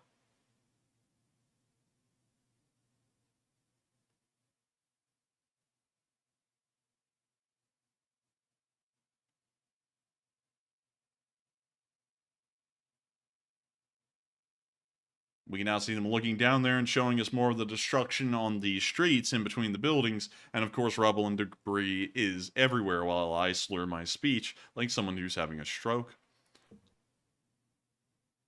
Peter, the bot just left.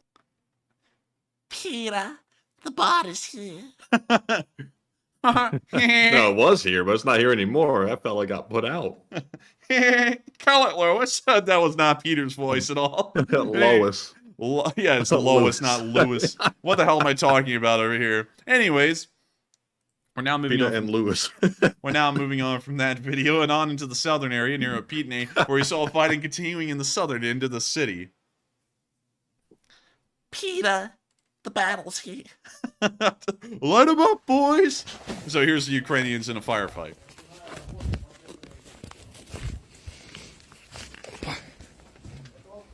Давай, блядь. Доставай, да хочешь меня. Я не смотрю. We see them looking out the window. Artillery exploding right outside. Охуенно попал. Що? Ти бачив, класно попав? Яблучко.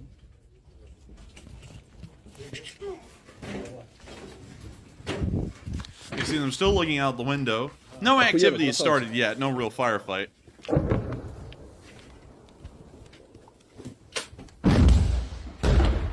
Вау, красно!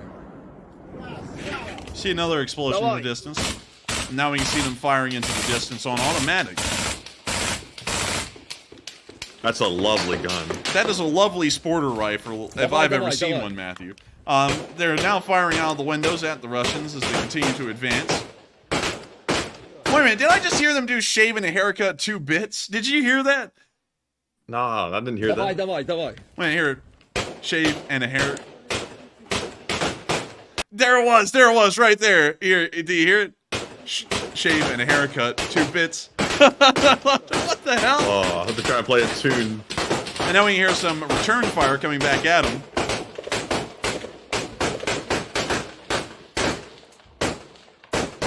Peter, the covering fire's here. Oh my god, it literally showed up right on time. I said, Peter, the covering fire's here. They just fired an RPG out the window. Oh my god, why in the world did that look like a firework? It didn't even look like a rocket. Anyways.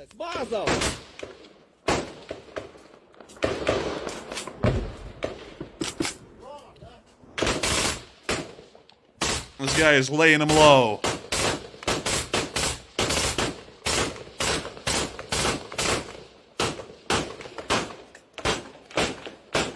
The return fire has died down. It sounds like there was a weak return at return fire, and now that's completely subsided as well, mostly because the Russians are going into hiding or they're pinned down in the field.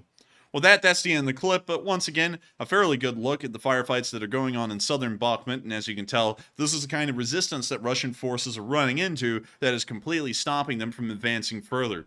We're now going to be moving out of the area of Opitne and on towards the interior of the city, where we saw a Ministry of Defense update from the United Kingdom, which, interestingly enough, recapped some of the things that I've been saying. Fighting continues in the Donbass town of Bakhmut though Russian assaults are still at a reduced level compared to recent weeks, which is what we've been saying.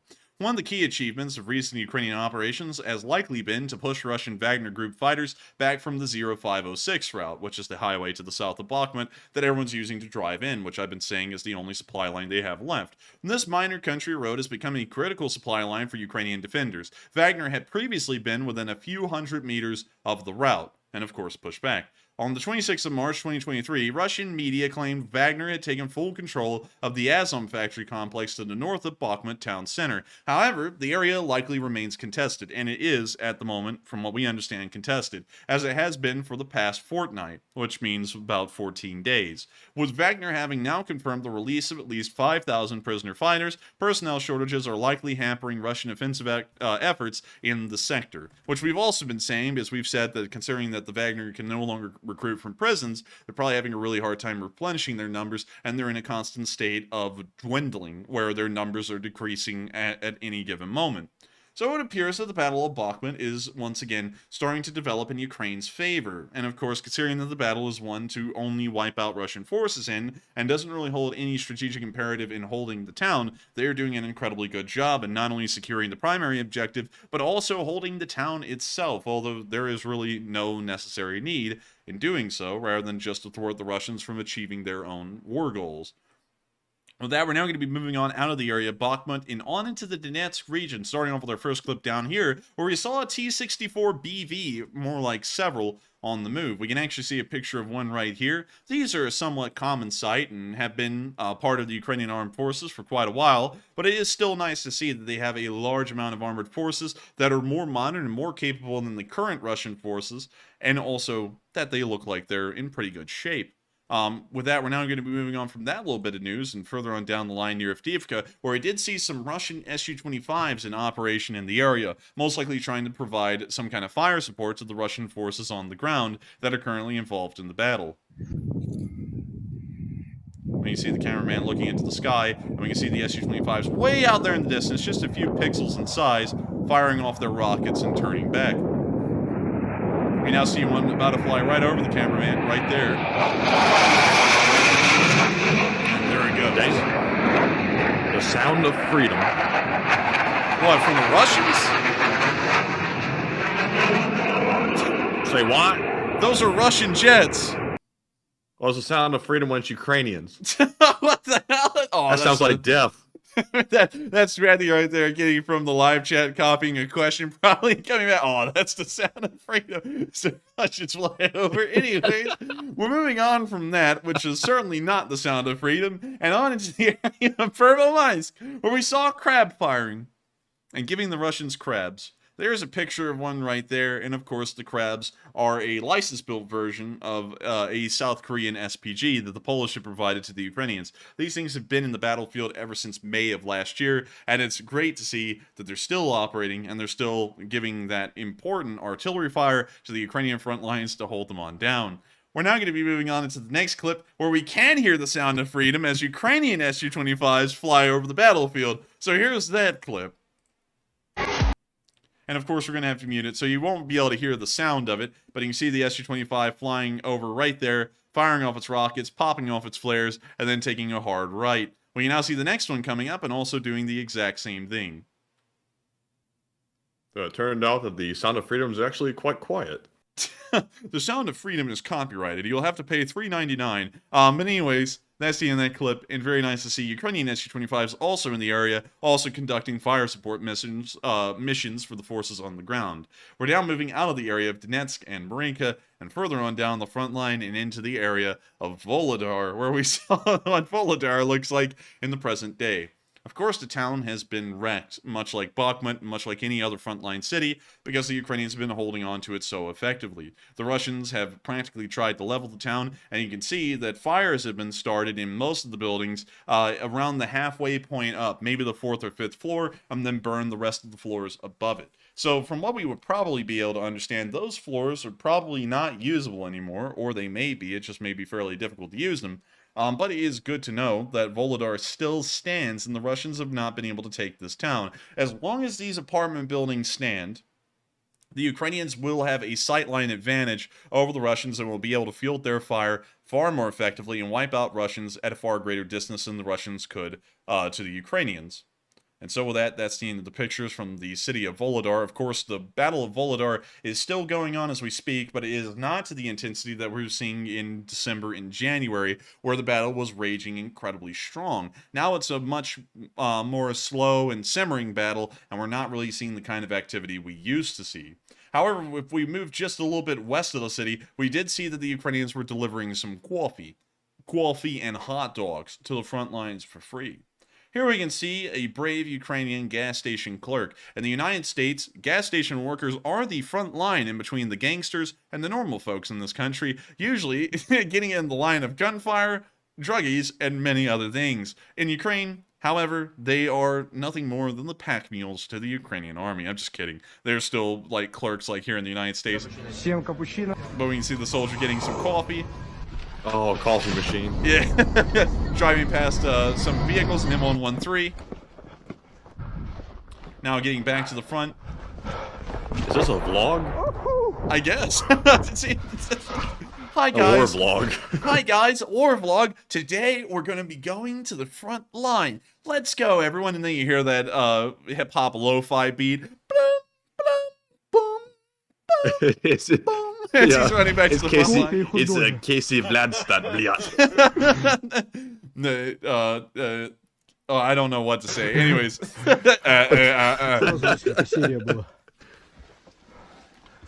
Мир вашему дому. Слышишь? We now see them joking around. Там кофе. This is literally just a vlog. Новая рубрика. Everyone's drinking coffee, but this poor guy, he's just drinking a Red Bull. Oof. And that's the end of the clip.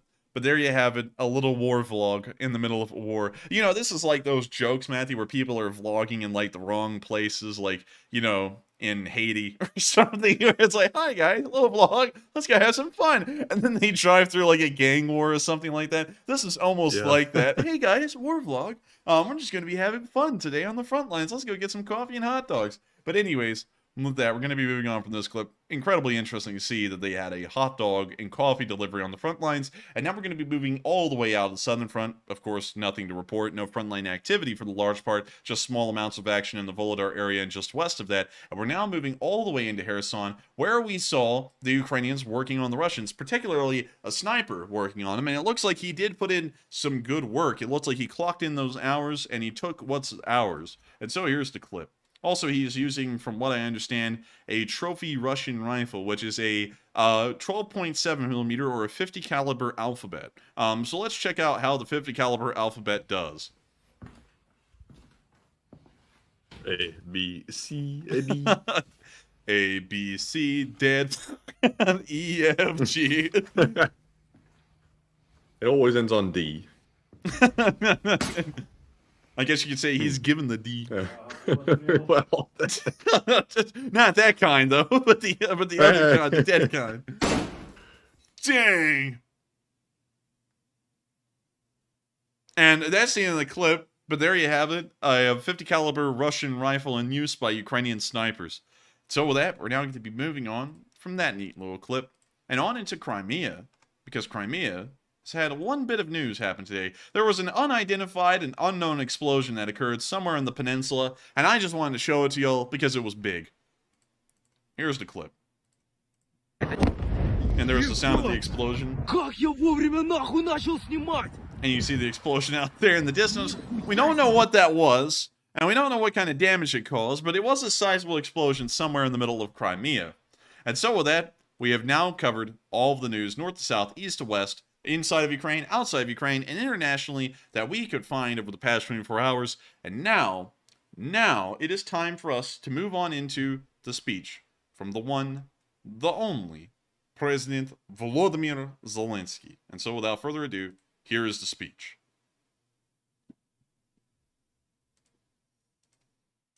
Speech. Jinx. And here's the speech. Бажаю здоров'я, шановні українці. Короткий звіт про сьогоднішній день. Взяв участь у глобальному саміті за демократію по запрошенню президента Байдена. Це один із найбільших представницьких майданчиків захисту нашого устрою вільних народів. Вже другий такий саміт. Загалом у нас не так і багато у світі настільки представницьких можливостей говорити саме про демократію, про захист свободи в усіх її аспектах. І добре, що зараз маємо таку можливість об'єднувати зусилля для того, щоб віднайти більше енергії, більше перспектив для демократії. Позиція України, як і завжди, дуже конкретна, максимально практична. І в майже усіх промовах лідерів на саміті були влучні слова підтримки нашої держави, наших людей. Я дякую за це кожному лідеру, кожному народу, який відчуває, так само як і ми, що цінності свободи варті найпотужнішого захисту. Зараз завдяки українській сміливості, завдяки лідерству Сполучених Штатів, президента Байдена, завдяки Конгресу Сполучених Штатів та кожного і кожної, хто працює для консолідації світу, ми маємо найбільше за довгий час єднання демократичних країн. І це єднання, як бачимо, достатньо, щоб боротися за свободу. Але щоб перемогти у протистоянні із тиранією, потрібне більше єднання. Впевнений, що демократичний світ здатен його досягнути, здатен перемогти. Демократії потрібна перемога і якнайшвидше. І всі ми разом, українці, усі європейці, наші американські союзники, наші друзі на всіх континентах, в Африці, в Азії, в Латинській Америці, в Австралії, будемо робити все, щоб перемогу наблизити. Перемогу України, перемогу свободи, перемогу міжнародного порядку, заснованого на правилах. Говорив сьогодні з Джорджією Мелоні, главою італійського уряду. Подякував їй за принциповість, за рішучість, за справжню європейську силу, яка відчувається у її словах та діях на захист свободи. Ми обговорили як двосторонні відносини, так і загальну ситуацію в нашому захисті. від російської агресії. Я поінформував про ситуацію на полі бою, про наші потреби. Вже найближчими місяцями можемо бути активніше на передовій. І зробимо все, щоб підтримка наших кроків світом була максимально дієвою. Бахмут. Сьогодні є за що подякувати нашим бійцям, які б'ються на Бахмутському напрямку, б'ються стійко, результативно. Я дякую кожному і кожній, хто робить усе, щоб втрати ворога там зростали. А особлива подяка воїнам нашої 57-ї окремої мотопіхотної бригади імені Костя Гордієнка, 77-ї окремої аеромобільної бригади та славетній 93-й окремої механізованій бригаді Холодний Яр. Молодці хлопці. Готуємось вже й до заходів, які заплановані на другу половину цього тижня. Провів сьогодні відповідні наради. Україна не втратила ще жодного тижня за час повномасштабної війни. Постійно додаємо сили нашій державі, міцності нашим силам оборони та безпеки, впевненості нашому руху до перемоги. Плюс сьогодні ще й зроблений крок на зміцнення духовної незалежності нашої держави, на захист нашого суспільства від старих і цинічних московських маніпуляцій релігією. Україна – це територія найбільшої релігійної свободи у нашій частині Європи. Так, від 91-го року. Так буде завжди. Я дякую всім, хто дбає про Україну і наших громадян. Я дякую всім, хто підтримує українську боротьбу за незалежність. Слава нашим воїнам!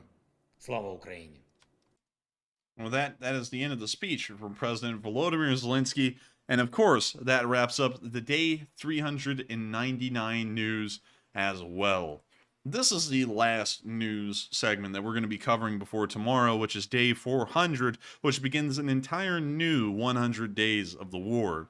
It's unbelievable to think that we've said this about, let's see, 4 times at this point. And it's unbelievable to think that so many of y'all here in the Lee Spring Army have stuck it through with us through thick and thin, through some of the best times of the war and some of the worst times in the war to make it all the way here to day 400. And I've got to thank every single one of y'all for showing up tonight and, of course, enjoying the news, enjoying the speech. And if y'all did enjoy it enough, make sure to subscribe, as something around 35% of our viewers, oddly enough, are not subscribed.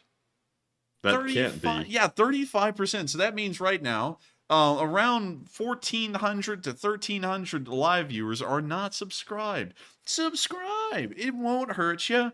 It'll only sting a little. Actually, it won't hurt at all. You just click the button and it is what it is. You can even turn on the little bell notification to get a notification when this stream goes live every single night. Now, I know there's one person out there who watches our channel but will not subscribe. Call them out. Call them out. Because for some reason, they're always reacting to what we're saying on our show. But anyways, he's what you'd call a hostile lurker. That's a new term. That's like a that's like a certain kind of predator, a violent stalker, is a violent lurker. What do you call him again? A violent lurker. A violent lurker. That's a new one to me. A hostile lurker.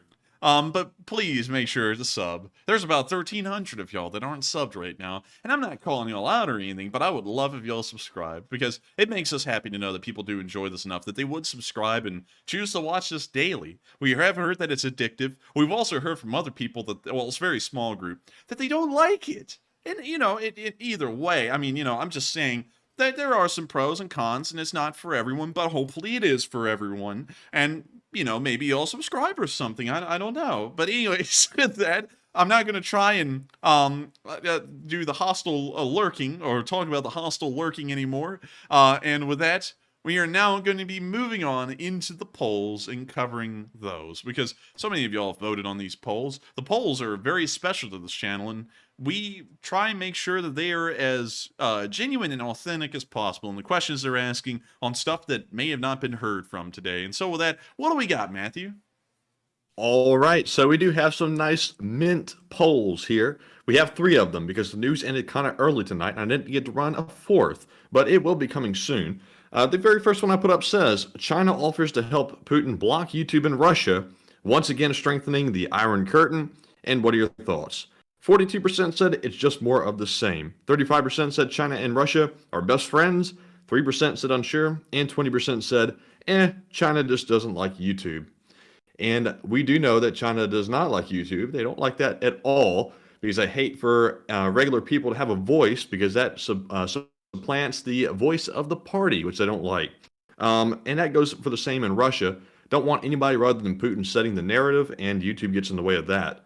Obviously, YouTube's not perfect, and we won't get into all that. But, Enforcer, what say you for dig a hole for ourselves? I would say it's not really that shocking to know that China would somehow be the in-house expert on being able to ban internet platforms or completely hide them from the public.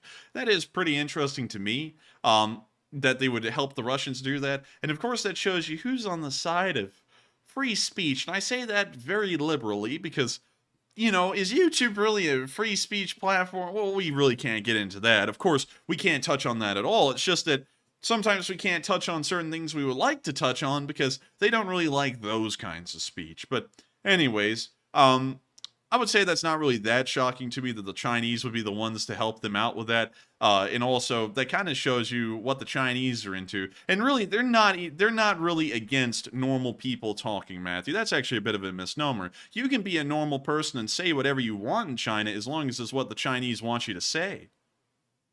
Yeah, as long as you support the party. That's that kind of stupid word games that people play, you know, like, it's free speech, but you're not free of the consequences. It's like, that's not free speech then. You know, it's like, that's just Yeah, saying, really. that's like saying, you can own a car, but you can't drive it. It's like, then what's the point of owning a car? You know, it's like, I can't stand the word games like that. You know, like, let me think of another one. Can you think of any, Matthew? It bugs me when I hear people say, like, especially in the United States, like speaking privileges. It's like it's really not a privilege. It's a right in the Constitution, and people act like it's not a right.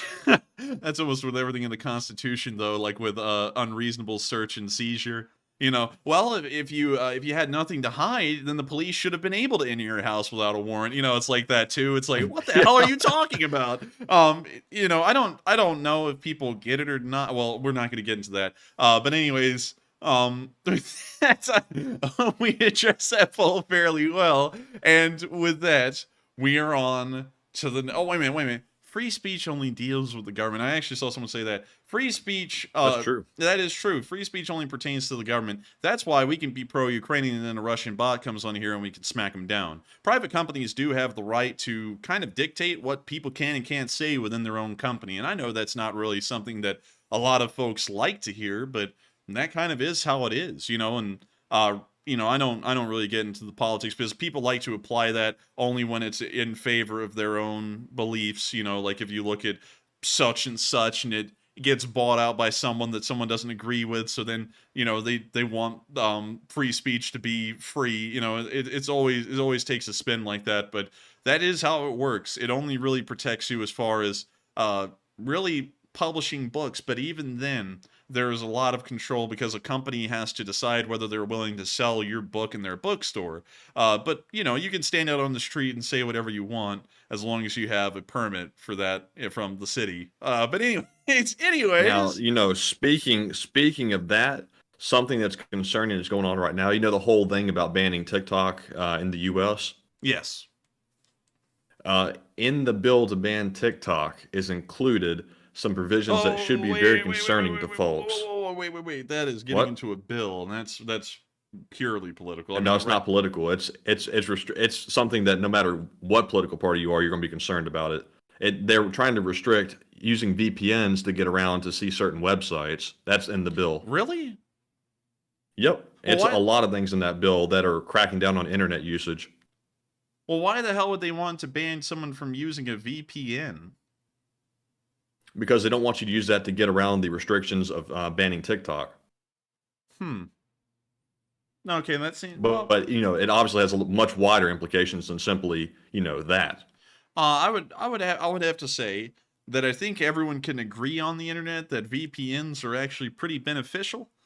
So I don't really think there is any way that you could be on like one side saying VPNs are good, VPNs are bad, because if it wasn't for us having a VPN, well, actually several VPNs right now, we probably wouldn't be able to run this show because we would still be getting DDoSed right now. So you know, if you like this show, then you need to be against them getting rid of VPNs, because that's really the only way we're secure enough right now to be able to run this show. So with that, I hope that addresses that fairly well. I didn't know that. And we are on to the next one. See, that ain't even political. And for some reason, That's just concerning to American, basically.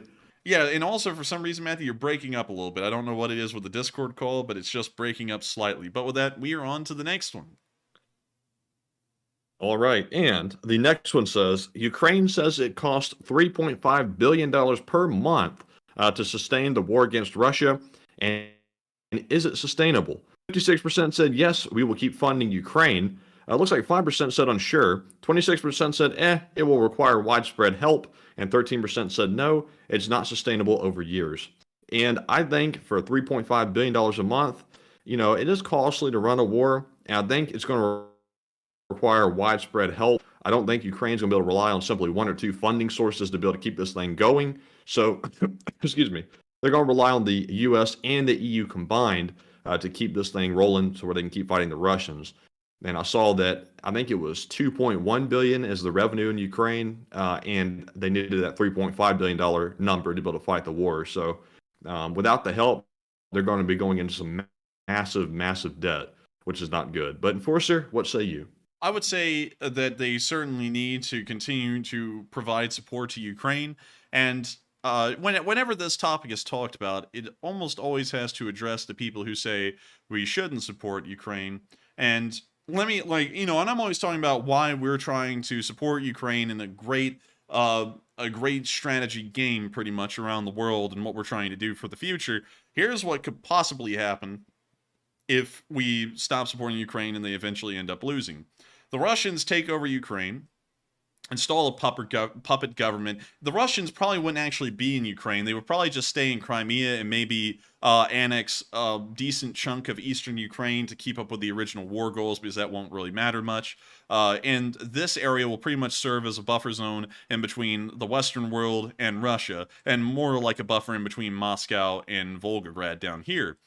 The Black Sea Fleet would continue to be able to pass through the Bosphorus and the Dardanelles out into the Mediterranean and also into the Middle East at large, and cause diplomatic incidents with the U.S. Navy wherever needed, and also cause us to have to back down and give concessions to the Russians in the Middle East. As the future goes on, it's largely clear at this point that oil will start to become a resource that is going to become scarce. So, of course, people are always trying to put a date on that. I don't know when it'll be scarce, but considering that we're having to do fracking to try and extract the shale out of deposits that have already been sucked dry according to decades ago, and we're having to revisit these deposits to try and get the shell out of them, it does show that we're starting to run out of those resources. So the Middle East will start to become incredibly important in the future, and maintaining some kind of oil production or oil surplus in one's country to keep the economy running.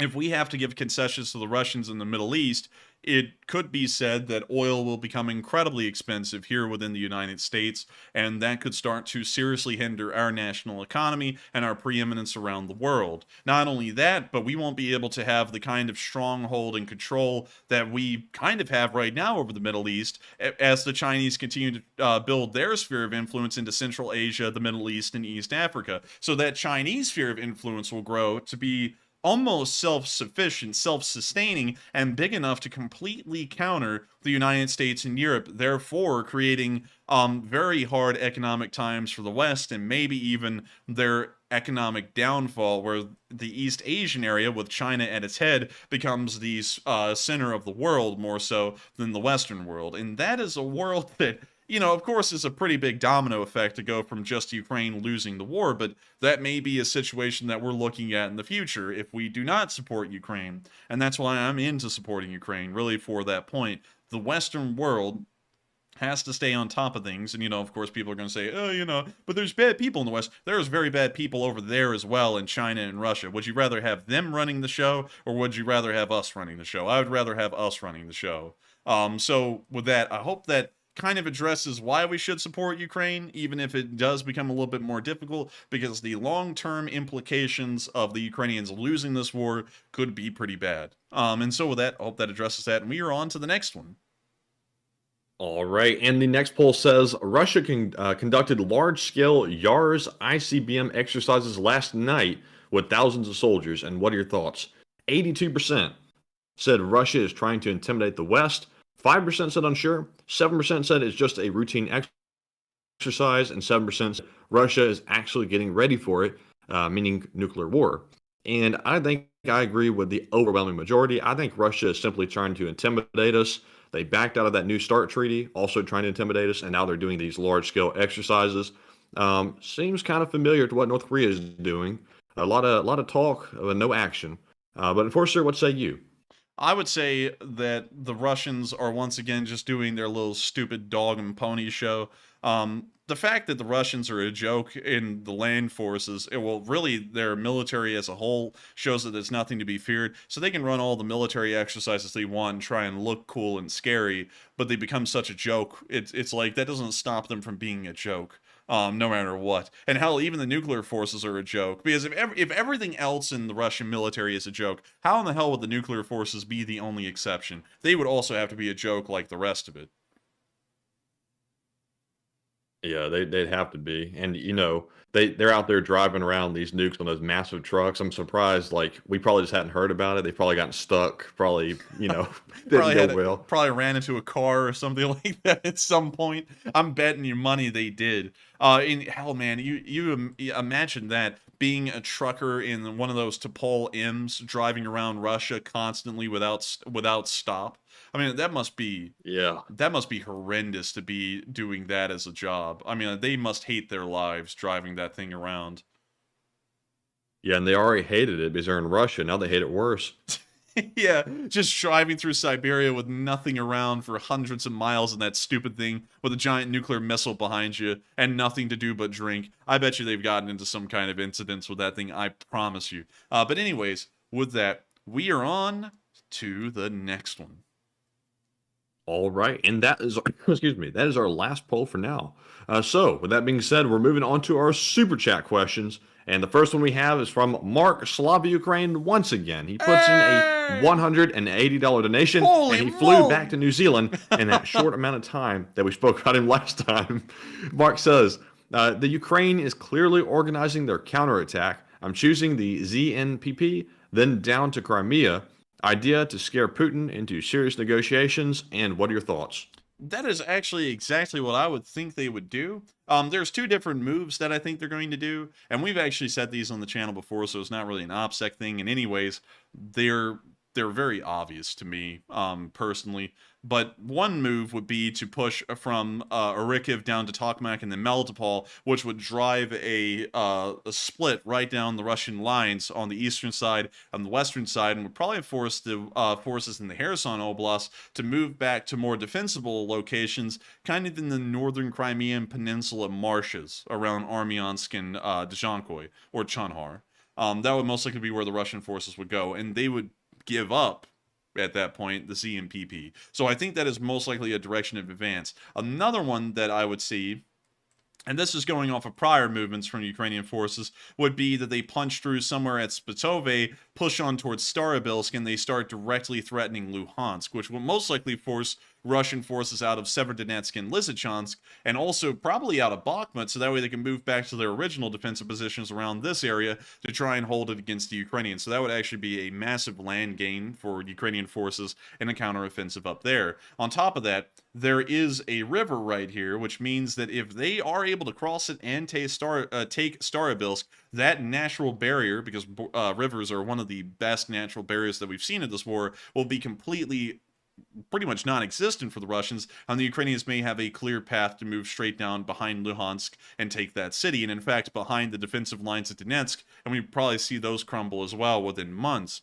So there are two different moves I could see them doing, but really it does seem to me that the one here in the south towards Melitopol would be the more likely one, because there's a lot more implications to it, and it does improve the situation massively for the Ukrainians in this war, more so than an offensive towards Starobilsk and Luhansk would, in my opinion. So with that, I do thank you for the support, Mark, and I hope that does address that part fairly well. And to get to the next part, I don't know if it would scare Putin into negotiations if they did do either of those offensives. Nothing has really scared him into negotiations at this point, like even seeing the Russian army reduced to rubble before his very eyes, having to use vehicles from 70 years ago. That's not even scared him into negotiations. So I don't know if anything would scare him into negotiations, but something will scare his cronies into either committing a coup or completely or forcing him to find some way to negotiate in this war, because all the little underlings, they will eventually see the writing on the wall. They probably already see it, but then there will be enough momentum behind these little underlings that they may actually be able to force Putin's hand or force him out of the government altogether.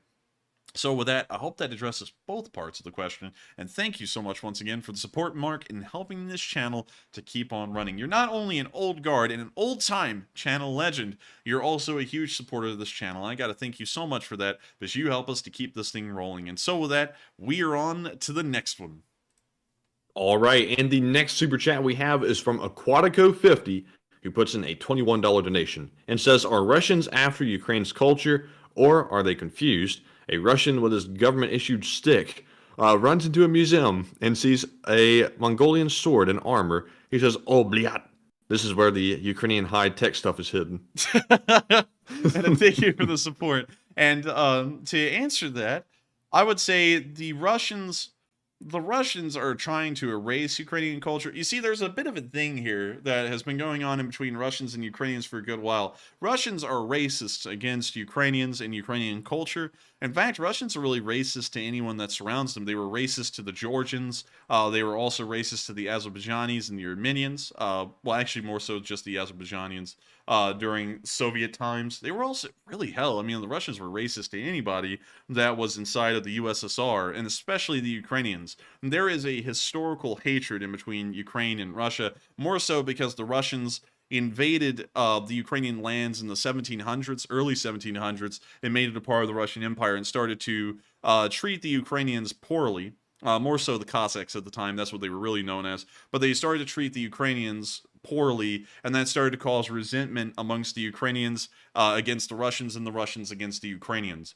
It's kind of a similar situation to the Greeks hating the Ottomans during the times of the Ottoman Empire. It's very similar to that.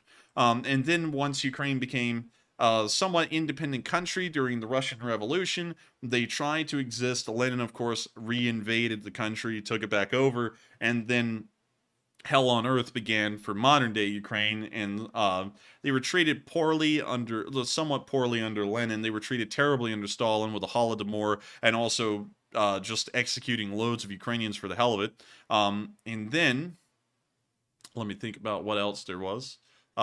Then afterwards, the Soviets actually, after all of that, tried to rekindle Ukrainian culture. And so they started to work on that a little bit, but it wasn't to massive degrees at all. It was kind of just like, hey, like y'all have got kind of neat clothes. That was about it. They never really tried to rekindle their language or anything to a massive extent. And then finally, the Ukrainians gained independence in 1991, largely part of a nationalist movement. That's how most countries gain their independence in the eastern areas of Europe. For example, just look at the Balkans. Every single country there gained their independence in one form or another through some sort of nationalism. The Greeks did as well. They were supported by some of the largest powers in Europe when they got their independence. The Ukrainians were fueled by a resentment of the Russians at that point, because they've been subjugated and treated so poorly by them for so long, that they wanted to have their own country, part of their original lands, where they could speak their own language and have their own culture without being oppressed by the Russians. And so that's kind of what went on behind the Russians and the Ukrainians in a way. And also, speaking of the Mongol swords and stuff, that would actually be more so of a Russian thing, and that's weird with Russia, is that they try and claim like everything to be a part of their culture, because really, real Russian culture is the culture of the Muscovites or the Nizhny Novgorods. It's not of any of the Far Eastern, like Mongol-ish people who live in the steppes, or the Turks. There is actually Turks that live out in Russia still to this day, and they were the people who would eventually make their way on down to Turkey and form these Ottoman Empire out of the Seljuk Turks. That's kind of an interesting story in its own right.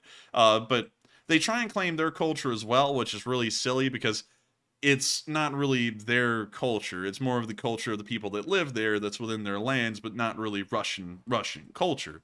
But still, good joke nonetheless. And considering how bad off most Russians are, they probably would think that's high-tech Ukrainian stuff. And so with that, thank you so much once again for the support. I hope that does address that comment fairly well, and we are on to the next one.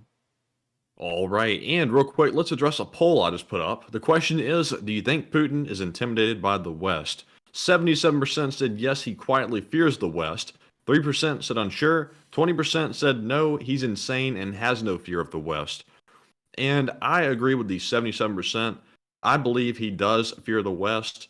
If he didn't, he'd already done something stupid like invading NATO, and very clearly he hasn't done that. And it's because he does know that the West is much more powerful than Russia or its allies and would probably easily crush them. I think he's even said that out of his own mouth before. Yes. And he's mentioned, yeah, he has actually. And he also mentioned that they rely almost solely on their nukes to ensure that Russia never gets invaded or its territory doesn't get encroached on.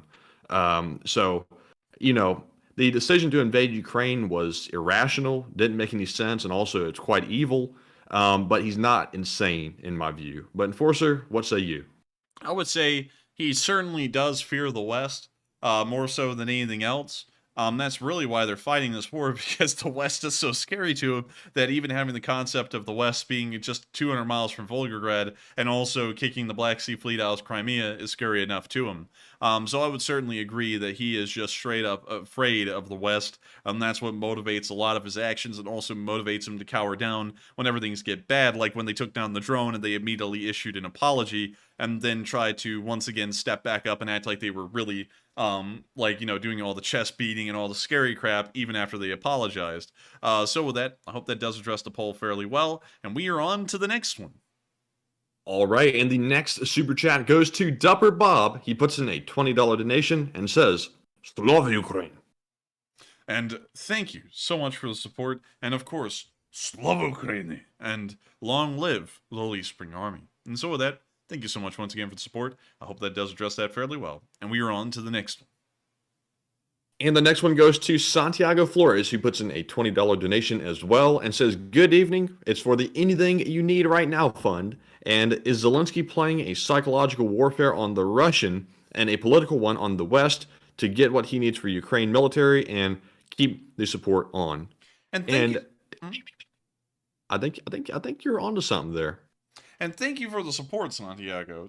And to answer that question, I would say that he is certainly playing a political one with the West, because it is a constant, kind of a ordeal with Zelenskyy to be lobbying Western countries, well, not really lobbying, but more so asking them for more weapons. Once one weapons criteria is secured, then it's a constant delivery of that and then moving on to another category. So slowly building up their way to be armed and completely equipped like a Western country, kind of like Poland in a way, if that's a very good example.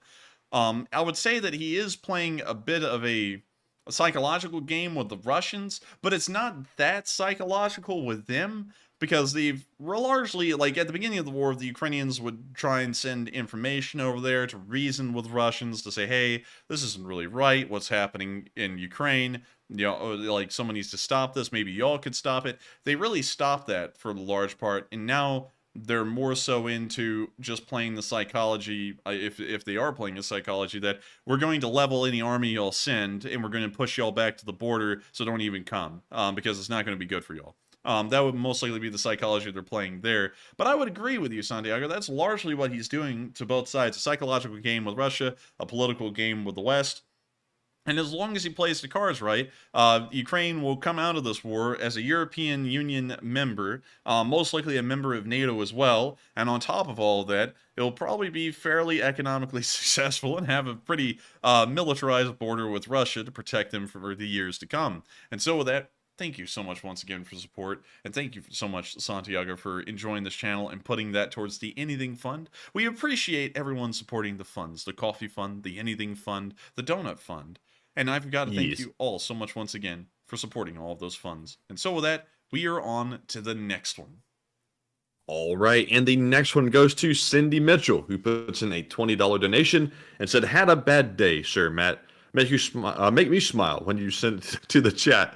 And and we will send it to the chat. And Cindy, I hate to say it, but we all have bad ones here and there. But luckily it's just a day or two, and then it goes back to normal most of the time, hopefully.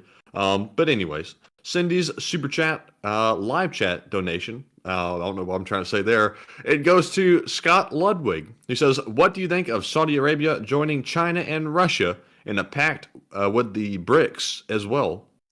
I believe they've been a member of OPEC for a good while, and so I don't really think BRICS is that much more of an extension or a growth. So let me check out BRICS real quick. BRICS nations. Let's see, Brazil, Russia, India, China, and South Africa. So, and once again, I've got to say this about BRICS. BRICS is really weird because BRICS doesn't really mean anything. Much like, I guess you could say NATO means, or any other trade organization for that matter, because India and China hate each other. Brazil really has nothing to do with any of them, economically, that is. The Russians, up until now, they didn't really have a lot to do with China, and they kind of were on the fence with the Chinese. They entertained them, but really didn't go anywhere with them. So it doesn't really mean much. Now, I haven't ever heard that news, so let me check that. So let's see. Are setting themselves up as an alternative to existing international trade groups, but that's not really true because if you look at BRICS, BRICS has been around forever.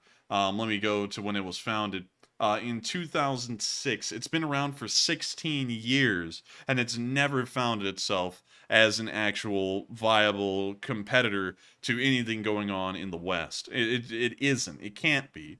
Anyways, the Indians are a good reason why it can't be, because these partners don't really cooperate with each other, because the Indians and the Chinese actually have guys up in the Himalayas right now with sticks and lead pipes beating each other because they're trying to control the Kashmir. So, it's not anything that really freaks me out much, to be honest, so I wouldn't really put that much salt into it. But that's just my opinion. And so with that, thank you so much once again for the support, Cindy. I hope we addressed that live chat fairly well, and I hope your day does get better, because we all have bad days. I try and make sure that whenever I have a bad day, it doesn't flow over onto the stream at all, and don't worry, it does get better. It's just that it comes in ebbs and flows. And so with that, thank you so much once again, and with that, we are on to the next one. And up next, we have a $20 super chat from Trister1, who says, "New coffee pot, don't percolate." And thank you so much for the support, Trister. For the coffee pot fund, we will be making sure not to percolate. We will be making sure to have it straight out of the Keurig. Although Keurigs are pretty costly. Keurigs are expensive. But still, thank you so much once again. I hope we addressed that fairly well. And with that, we are on to the next one. All right, and the next one goes to Cindy Mitchell once again, who puts in another $20 super chat. And thank you very much, Cindy, for that. And she says, "OMG, what a whiner I am. Can we imagine what our sisters and brothers in Ukraine are going through? Now that's a bad day. And Slav Ukraine." And thank you for the support. And that is true. You were a whiner. I'm just kidding. Everyone has tough days. I'm just kidding. Everyone does have their tough days, and I completely understand when people have good days and bad days. It doesn't matter if a war is going on or if war isn't going on. Everyone always finds something that might bring them down. It's just a part of life. But yes, the Ukrainians do have a pretty rough time over there, especially the soldiers on the front lines who have to fight and live in terrible, hellish conditions day in and day out to sit there and defend the country. And so with that, thank you so much once again for the support, Cindy. I hope we addressed that fairly well. And of course, I hope you know that I'm kidding about you being a whiner. You're not a whiner. Everyone has tough days. Like last night, I think I mentioned it a couple of times that I had a splitting headache. I went to bed with a splitting headache. It was so bad that most of the stream I could only keep one eye open because it was so bad I had to close the other eye.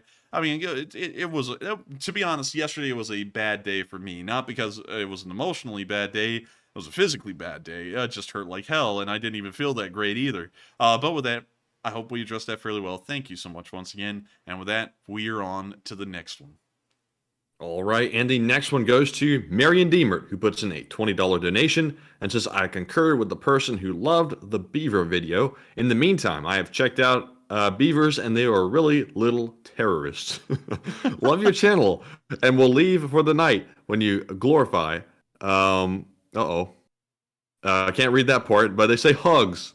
And thank you for the support. I don't know what the censored part was, but still, I thank you for the support. And that beaver was cute. Beavers are very interesting. My mom has a great fascination with beavers because they build dams and they also build little huts. Well, not really huts. I forgot what lodges. They build lodges. And they're a very interesting little animal, but at the same time, an animal that should be given a wide berth. Really, every wild animal should be given a very wide berth because they're wild. You know, they're not Disney animals. And also I'll check out that Discord real quick since you sent that. So let me check out the DM.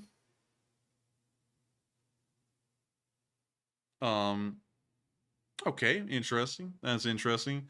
Don't know how to take that, but anyways, I don't even know where the hell I was at this point because I looked at that, I was like, what? You know, I don't know. That's supposed to be a stealthy look.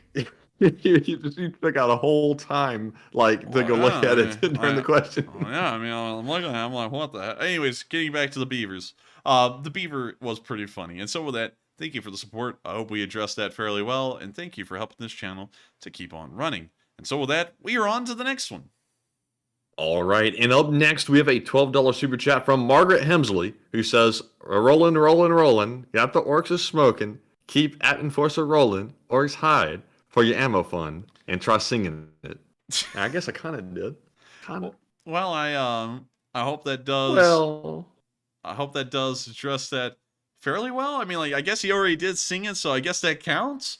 And let's see, can you read the super chat again?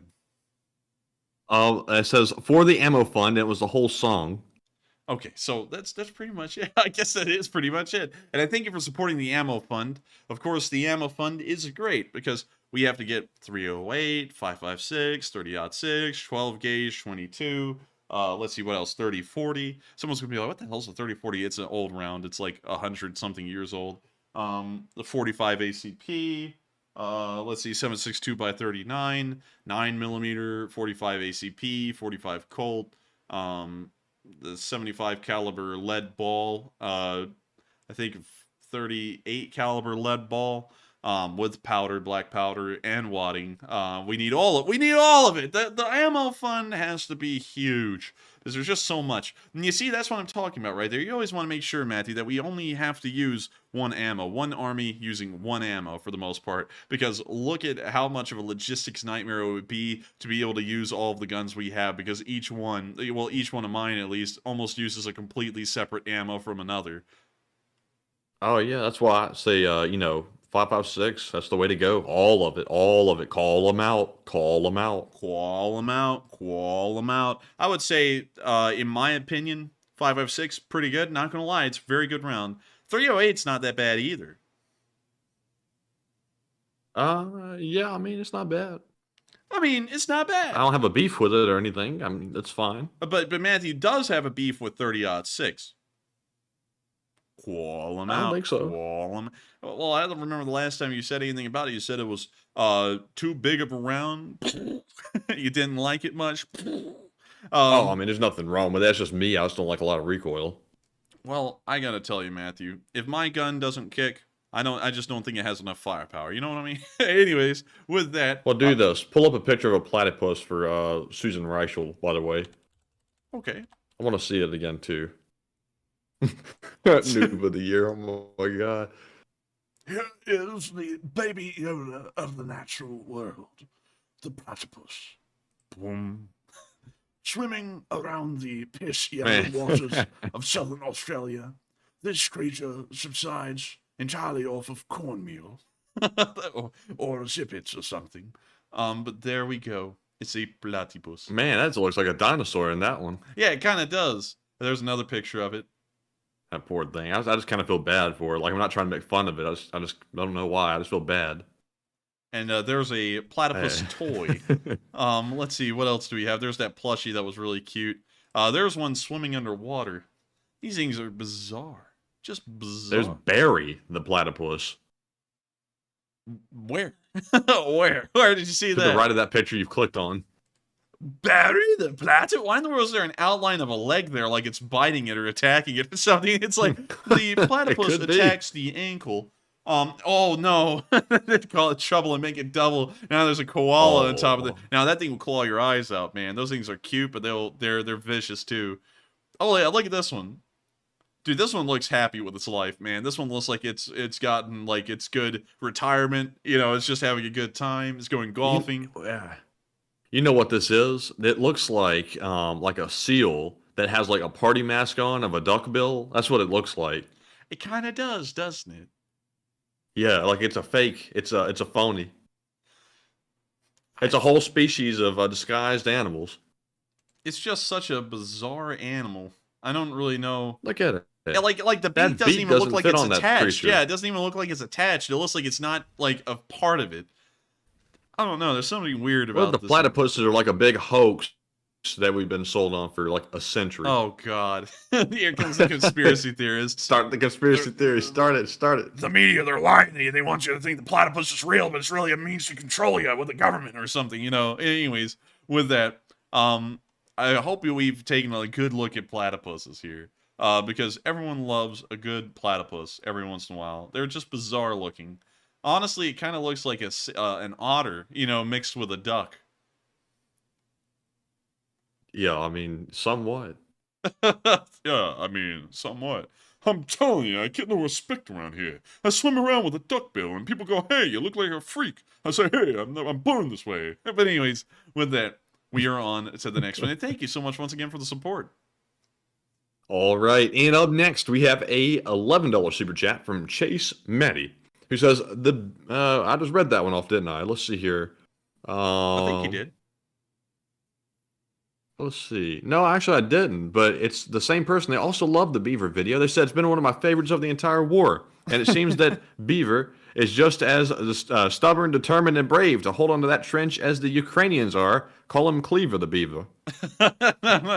Oh, man. Well, thank you for the support again. And I got to say, the Beaver was not that bad. I know there's a lot of connotations that come on this channel with saying Beaver because of a certain town in Oklahoma. But nonetheless, it is an interesting animal, and it is very stubborn. It wants to hold on to that trench, but sadly, it is Ukrainian land, and the Ukrainians will fight the beaver, much like they will the Russians. I'm just kidding. I don't know what they did to the beaver. I don't know if it just continued to hang out there, or if they did something to it. But still, thank you for the support. I hope we addressed that fairly well. And with that, we're on to the next one. And thank you so much once again for helping this channel to keep on running. Yes, indeed. Up next, we have a $10 super chat from none other than the Psyops. He says, it's also in your DMs, Enforcer. Uh-oh. That means this one's a little questionable. Let's see here. Oh, no. I saw something like this on Twitter from Psyops today. Oh. I thank you for the support. Of course, Psyops, you know we can't read that off because the connotation there. It's the connotation that counts. It's not about the connotation, Spider-Man. But anyways, thank you for the support. Sadly, we can't address that one. But, of course, thank you, Psyops, for being here tonight. And, of course, helping this channel to keep on rolling. And so with that, we are on to the next one. All right, and up next we have a $10 super chat from Jayburn, who does not leave a comment. But Jayburn, thank you very much for the support. You're supporting the channel, and we do notice it and appreciate it. And of course, thank you for helping to keep the lights on, because last night my light went off, and I did replace the bulb this morning, so the lights are back on. So thank you very much, Jayburn, for that support. And up next we have a $10 super chat from Snow White, who says back channel is on. And I would hope it is. Because if it isn't, we'd be in some big trouble. And I have to thank you so much for the support as well. Now, if you could explain to me, Matthew, what is back channel? The diplomatic back channel with China between the U.S. Oh, I thought that was the channel that you went to when you didn't want to watch any televised programming. Oh, no. No. I'm just kidding, but still, thank you for the support. Snack Squad, baby. We're gonna play a game. I did that once. I gotta be honest with y'all. I absolutely understood now why I did not like being a gaming channel, because that was... Y'all don't know. Like, I enjoy playing video games, yes, because it's one of the few things I can do in my free time. But it was very, very weird to try and do that as a live stream. I did not like that at all. There's really nowhere you can go with it, because there's no, like, talking points or prompts. You really would have to play games with a group of people to be able to make it interesting or fun. for people to watch, because I felt terrible when we were just trying to keep the stream running till 12:30 and I was running that. I was like, man, I did not like doing that at all. Speaking of like the snack squad thing. But anyways, with that, I thank you so much once again for the support and helping this channel to keep on rolling. And I hope we address that fairly well. And with that, we are on to the next one. Right, and up next, we have a $10 super chat from Scott Kemp, who says, Enforcer, will you run through the long-range precision missiles that Ukraine has? That's a lot of them. Let's see, the long-range missiles, one would be the HIMARS, which has a range of about 50 miles. Another one would be the, man, we haven't talked about this one, the FRIM. The FRIM rockets actually have a range of about 500 miles. They have the Tu-141s, which also have a considerable range, somewhere around 500 miles, I believe. And then they have, I'm trying to think here, because I think they had a few more. But really, those are all the ones I can think of. So I think it's really just Tu-141, HRIMs, and then HIMARS. And I guess those are all of their longer range missiles, the HIMARS being the shortest range of them all. And so with that, I hope that does address that fairly well. At least the missiles that Ukraine has. And I thank you so much once again for the support and helping this channel to keep on running. Also, I saw some mixed responses there to back when I did do that gaming thing just to keep the stream running. Fetar said, we didn't like that at all either. Well, it's good to know we're all on the same page there. and then let's see. Someone said, Kilo Charlie said, I was somewhat impressed by your flying. And I thank you for that. But I got to be honest, it just... I didn't like doing it. I mean, I would have to agree with Fetar. I didn't like it either, to be honest. Like, it was a good attempt, but I just don't like gaming streams, like any gaming stream. Yeah, and I mean, it's like if the game is available for anyone to play, it's like just download it and play it yourself. Why do you want to watch somebody else play a game? Yeah, and I wasn't really exceptionally good at it either. I died like almost into everything immediately, so it wasn't even like entertaining to watch. It was just me doing something to try and pass the time. And that really honestly cemented to me, we're probably never going to make a gaming channel sideshow thing to this channel because, you know, one, everyone does that. You know, like everyone out there does that. I can't think of anyone, even in the Ukraine war world, that doesn't do that. There's always like a side channel gaming thing. And nobody really from their communities watches that stuff because everybody does it. I mean, you can find a gaming channel a dime a dozen on YouTube. In fact, I would wager that over 50 to 60% of the channels on YouTube that are active are gaming channels. Everything else, it makes up the 40%. And I just wouldn't do that as normal channel content. I feel like we could do a lot better. I feel like we could do things that are far more interesting and far more entertaining to watch. And I think we would rather do that instead than gaming. But, you know, I'm not saying that gaming's bad. Of course, y'all know I play games. It's just that I don't really think it makes for good videos. And so with that, we are on to the next one. All right. And up next, we have a $10 super chat from Craig Platel, who says, I've seen an earlier tow shot. The video was mislabeled. However, it was obviously a tow. Also, the tow video tonight looks like to be a tow 2B, wireless bunker buster variant, BGM 71H. And I thank you for the support. And I thank you for sharing that with us. I believe we did see a tow get fired before. It's just that I've never seen the video. And so I largely vetted this one to be true just because we hadn't seen it, of a tow impacting a target up until today. So for that reason, we counted that as this. If you did have that video, we would like to watch it. But then again, we can't really click on links from anyone anymore because it's a bit of a security risk. And if that bill did pass in Congress about the whole TikTok thing, well, buddy, we wouldn't even have a VPN to protect us. We would just be screwed. We would be open and susceptible to all the attacks across all the internet. And that makes me so happy to know that they would make sure to do that to us. I got to thank them. I really do. But with that, I thank you for the support, and I hope that addresses that fairly well. And with that, we are on to the next one. All right, and up next, we have an $8 super chat from White Lightning 777, who says, could the Bayraktar drone be fitted with external fuel tanks and just one bomb to hit targets deep within Russia? And can you reread that again? Because I was trying to catch up. I saw you say something. I'm trying to catch up on live chat activities. I to don't know what's going on in that live chat right now, but I like don't I've seen some things. I'm trying to figure it out. But anyways, the super chat says, could the Bayraktar drone be fitted with external fuel tanks and just one bomb to hit targets deep within Russia? I don't know if it can or can. I don't really think it has that many hard points. I think it may only have one hard point, and the wings may not be able to endure the weight of carrying fuel tanks below them. So, I don't know. I would really think that it probably can't. Because if it could, I believe they would have probably done something like that already. But considering that it's been a year and a month and we've never seen any modifications or ideas like that come up, I would assume that it's not possible. But not saying it's completely out of the question because I'm not a Bayraktar mechanic or anything, so I don't really know if you could do something like that. But that would be my opinion on it. It's probably not likely. But with that, thank you so much once again for support. I hope that does address that, at least to the abilities of my knowledge. And with that, we are on to the next one.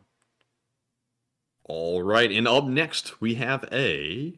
Also, good evening to you, Philip Fixes. I was typing that, but I can't think and type for some reason right now. Good evening. But up next, we have a $5 super chat from VMan29397, who says, we know Ukraine's spring offensive will take place in the south, but where along the 210-kilometer front will they attack, and which city will be its goal? Now that is probably getting into OPSEC because it's asking for a little bit too much detail. Dude, that's a Russian spy right there going, where would the attack most likely begin and what town would be the target? I can't say where it will probably begin on the southern front because, you know, based off our early war experience, we were able to get a lot of stuff dead on before it would happen. And so I don't know if there are like Russians watching, because interestingly enough, there's actually people that we never expected that would watch this show that watch it in higher up places. And so I don't know if that's the same going on with Russia, because I know that Mr. Nutsack isn't going to sit there and go, hello, comrade, I watch your show and I love it, thank you. You know, he's never going to say that. And I'm not saying Nutsack does watch this show, but there may be someone in Russia that watches the show that goes, hey, maybe we need to prepare for something like that. So I don't want to say exactly where, but the target would be Melitopol.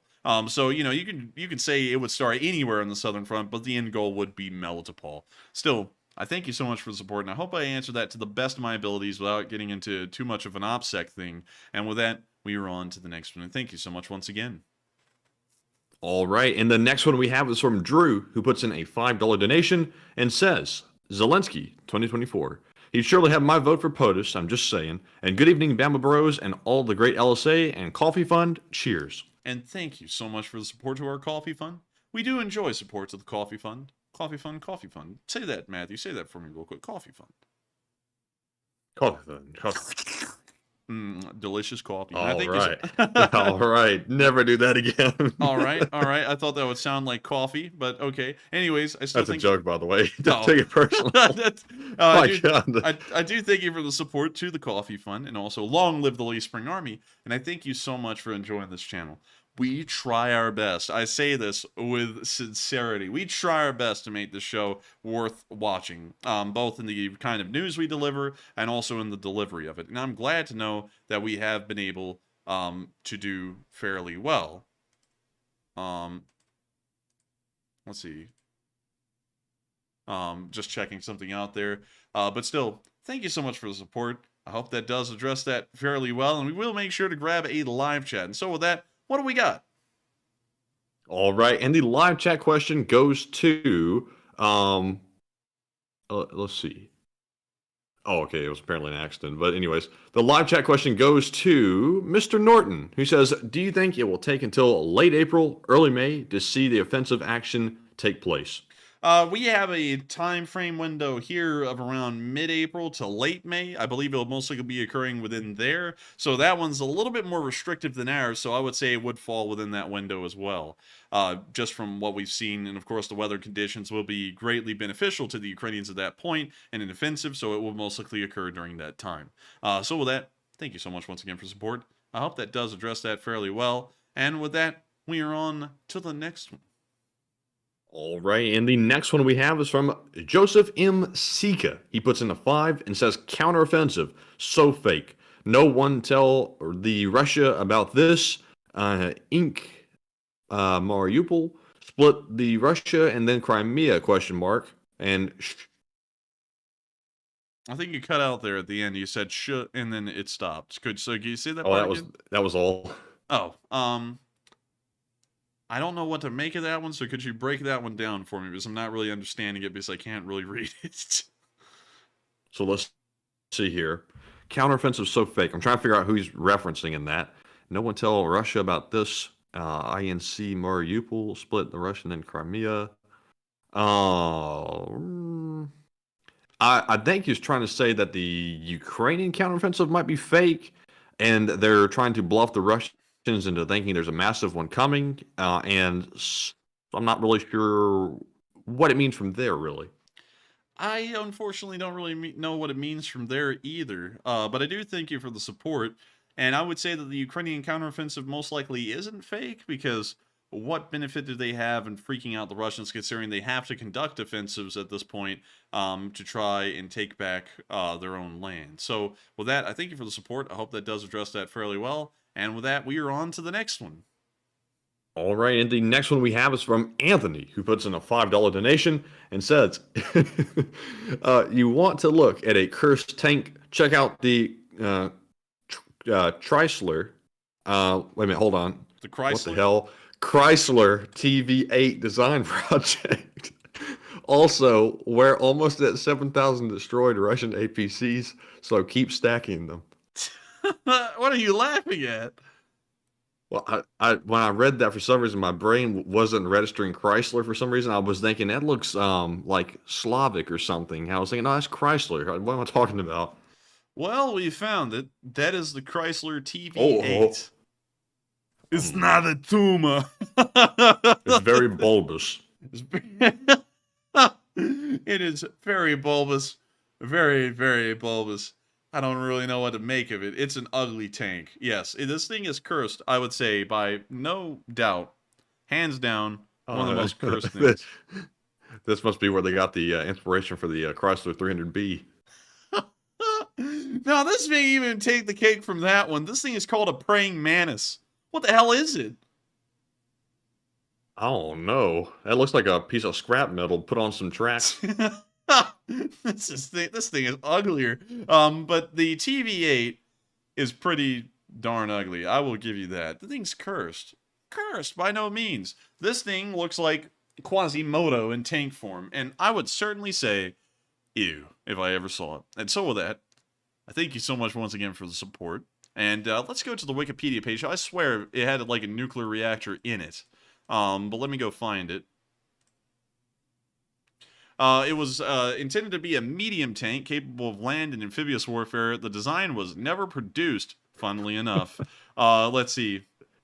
TVA was designed, mobility. Let's see. The engine would have been a Chrysler V8 with 300 gross horsepower, which was coupled to an electric generator located within the rear turret. The generator powered 2 electric motors in the front hull, each motor driving either of the 2 28-inch wide tracks. Propulsion in the water was by means of a water jet pump installed in the bottom rear of the turret. Let's see. Other methods Wait, Angry Penguin said, LOL, it's a thank. It's got a big head, big brain.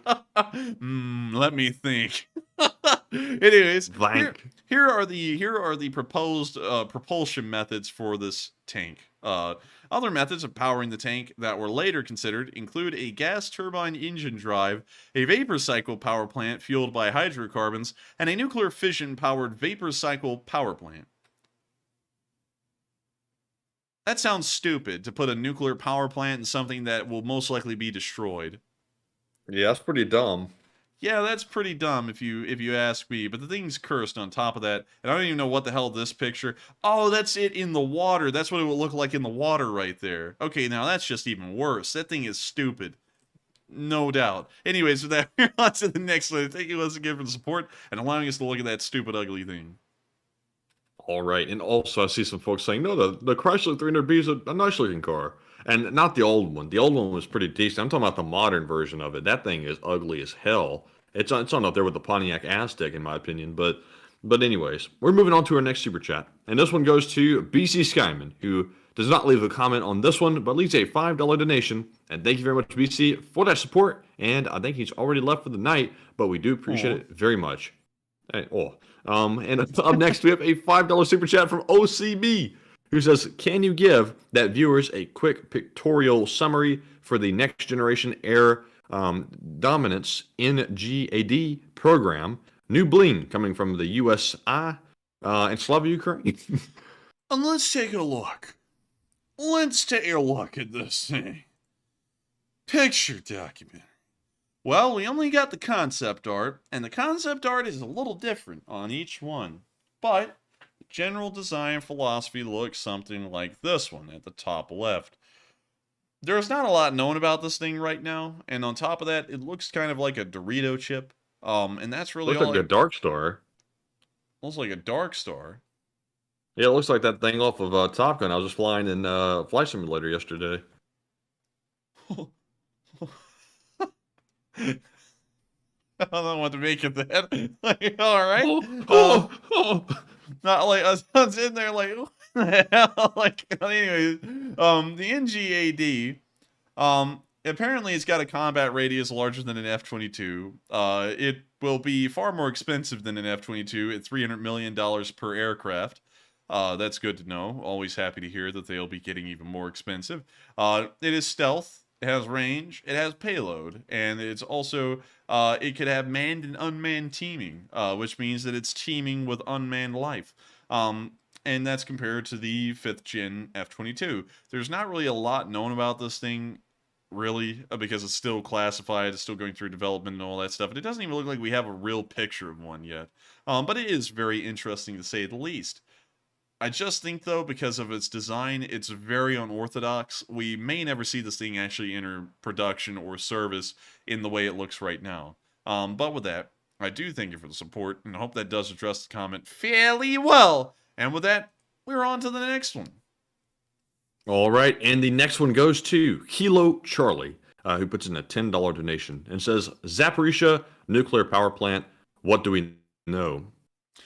We know that it's being poorly maintained by the Russians at this point, with some Ukrainian workers. It appears to be in a deteriorating condition. The IAEA director has gone out there today, but we haven't heard anything very clear and solid back from that director who's out there at the power plant right now about what's going on out there and the state of it. And it appears that it is in a constant state of degradation, although hopefully in the future that will be turned around, but we don't really know how, and we don't know if that actually will happen.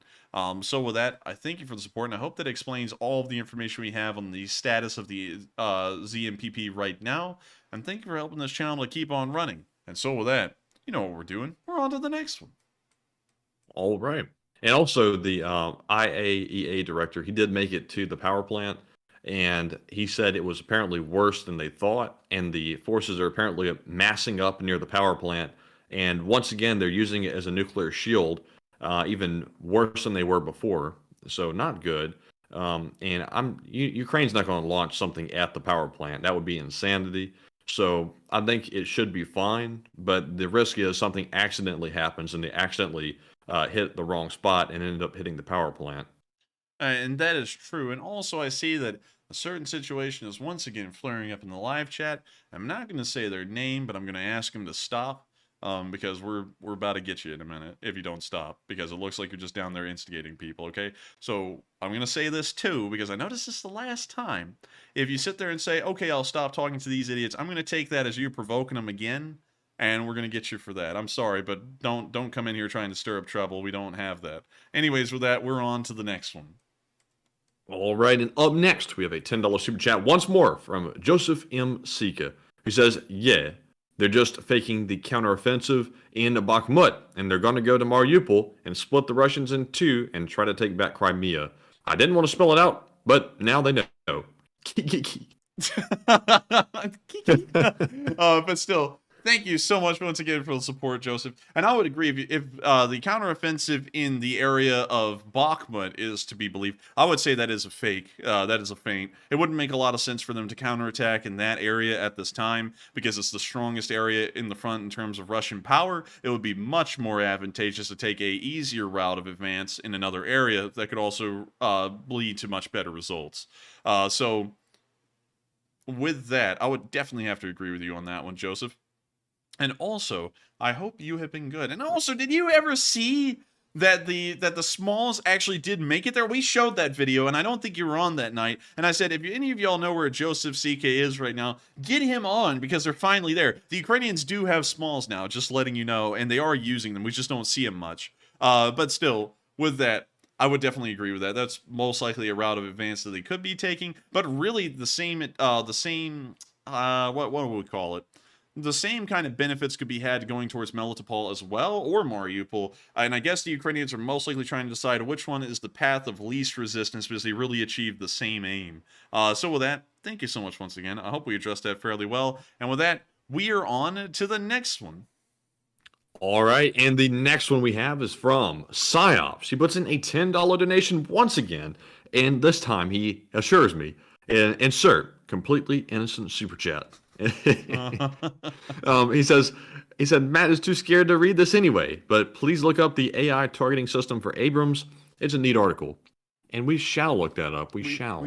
And you know, something interesting, a side note about AI, since you mentioned it, I saw that a bunch of people, including Steve Wozniak, he wrote a letter apparently today and said that we need to stop developing AI because he's worried it might get out of control. So a lot of people are starting to say that, so there must be something to it. What did they know? Nothing. Well, he did help found Apple. Well, I mean, there's a lot of people out there, Matthew, who are in very high places, and then, you know, they sit out there in the public for a little too long, and then everyone goes, you know who I'm talking about, Matthew. You know, No, Wozniak was actually like the brains behind Apple. Like Jobs was the marketing guy, but Wozniak was the actual tech guy. Man, Jobs was a little bit of a loose cannon too. You know, Yeah, he had something going for him apparently, because from his apparently bad attitude, he must have brought a lot of value for people to put up with that. Yeah, I mean, you know, like the stories from the background of how he treated people. I mean, it's pretty rough. We don't even have to worry about anyone coming for us on that one. It's like, is he going to sue us? Probably not. Let's see. The U.S. Army demonstrated AI-enabled target recognition prototype integrated with an M1 Abrams main battle tank in California. The event was part of Project Convergence 2022, an effort to identify next-generation technologies for modern warfare. Very interesting. So it sounds like a piece of work on like that Ukrainian AI thing that identified friendly and enemy targets, and you could put it on as like a headset and you could see who was good and who was bad. Kind of seems like that in a way. So that's really interesting. I wonder if that's going to make the gunner obsolete for the most part, and they're just going to integrate the few parts of the gunner's job into the commander's role, and it's going to become a 3-man crew, or if the gunner's still going to have a job, it's just that the AI is greatly assisting him in it.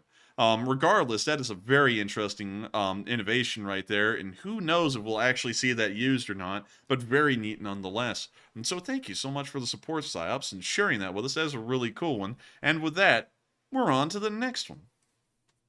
All right, and the next one we have is from none other than Joseph M. Sika once again. He puts in a $20 super chat and says, I'm so glad to hear it. It's an awesome weapon that can not only destroy any Russian tank, but also a great weapon for busting bunkers and walls and rooms, etc. It's a real great system, and they are close quarters. And thank you for the support, Joseph. I'm glad to know that you do enjoy the smalls. I don't know why, but I knew that you would enjoy the smalls. I'm just kidding. You brought up that you are the smalls sales rep. If there wasn't one in the LSA, you are that guy, and it's great to hear that it is there. But it's also great. I mean, it is a great weapon all around, and when they were firing it, it looked pretty good. I mean, like when they hit the target too, it looked like it did a decent amount of damage. And so with that, thank you so much once again for the support, Joseph. Also, thank you so much for still being here. Every time Joseph comes in, Matthew, I think of that one night, and I'm always thinking about how badly we misjudged that, and I'm sorry that we did, Joseph, but still, thank you so much for the support and helping this channel to keep on running, and I hope we addressed that one fairly well as well. And also, long live the Lee Spring Army. And with that, we are on to the next one.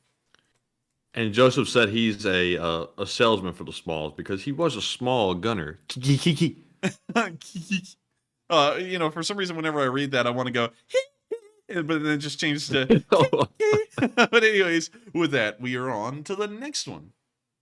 All right, and up next we have a $10 super chat from CK Bold, who does not leave a comment, but CK Bold always asks for a live chat question, so we're going to go ahead and grab one anyway. And thank you, CK Bold, for that support. And the live chat question goes to Siba, who says, "Do you think Putin will be removed in the near future?" I think Putin, it's kind of up in the air, really. I don't know if Putin would be removed in the future or not. It really just depends on if his underlings feel confident enough in overthrowing him and if there's enough support behind him. And right now, we don't really see that, sadly enough. And I know that people want to hear that he'll get thrown out eventually, but, you know, looking at things objectively, it doesn't really seem like he will be, even if this war went badly right now. Things would have to drastically change domestically in Russia for it to look like he would be thrown out. So, in my honest opinion, we may actually not see that, and he may stay in power, although Russia will be greatly weakened thanks to his incredible leadership. And so with that, thank you so much once again, CK Bull, for sponsoring that live chat. Didn't ask us to do that, but we know what CK Bold wants, because CK Bold gets what he wants. And so with that, we are on to the next one. And thank you so much once again for the support.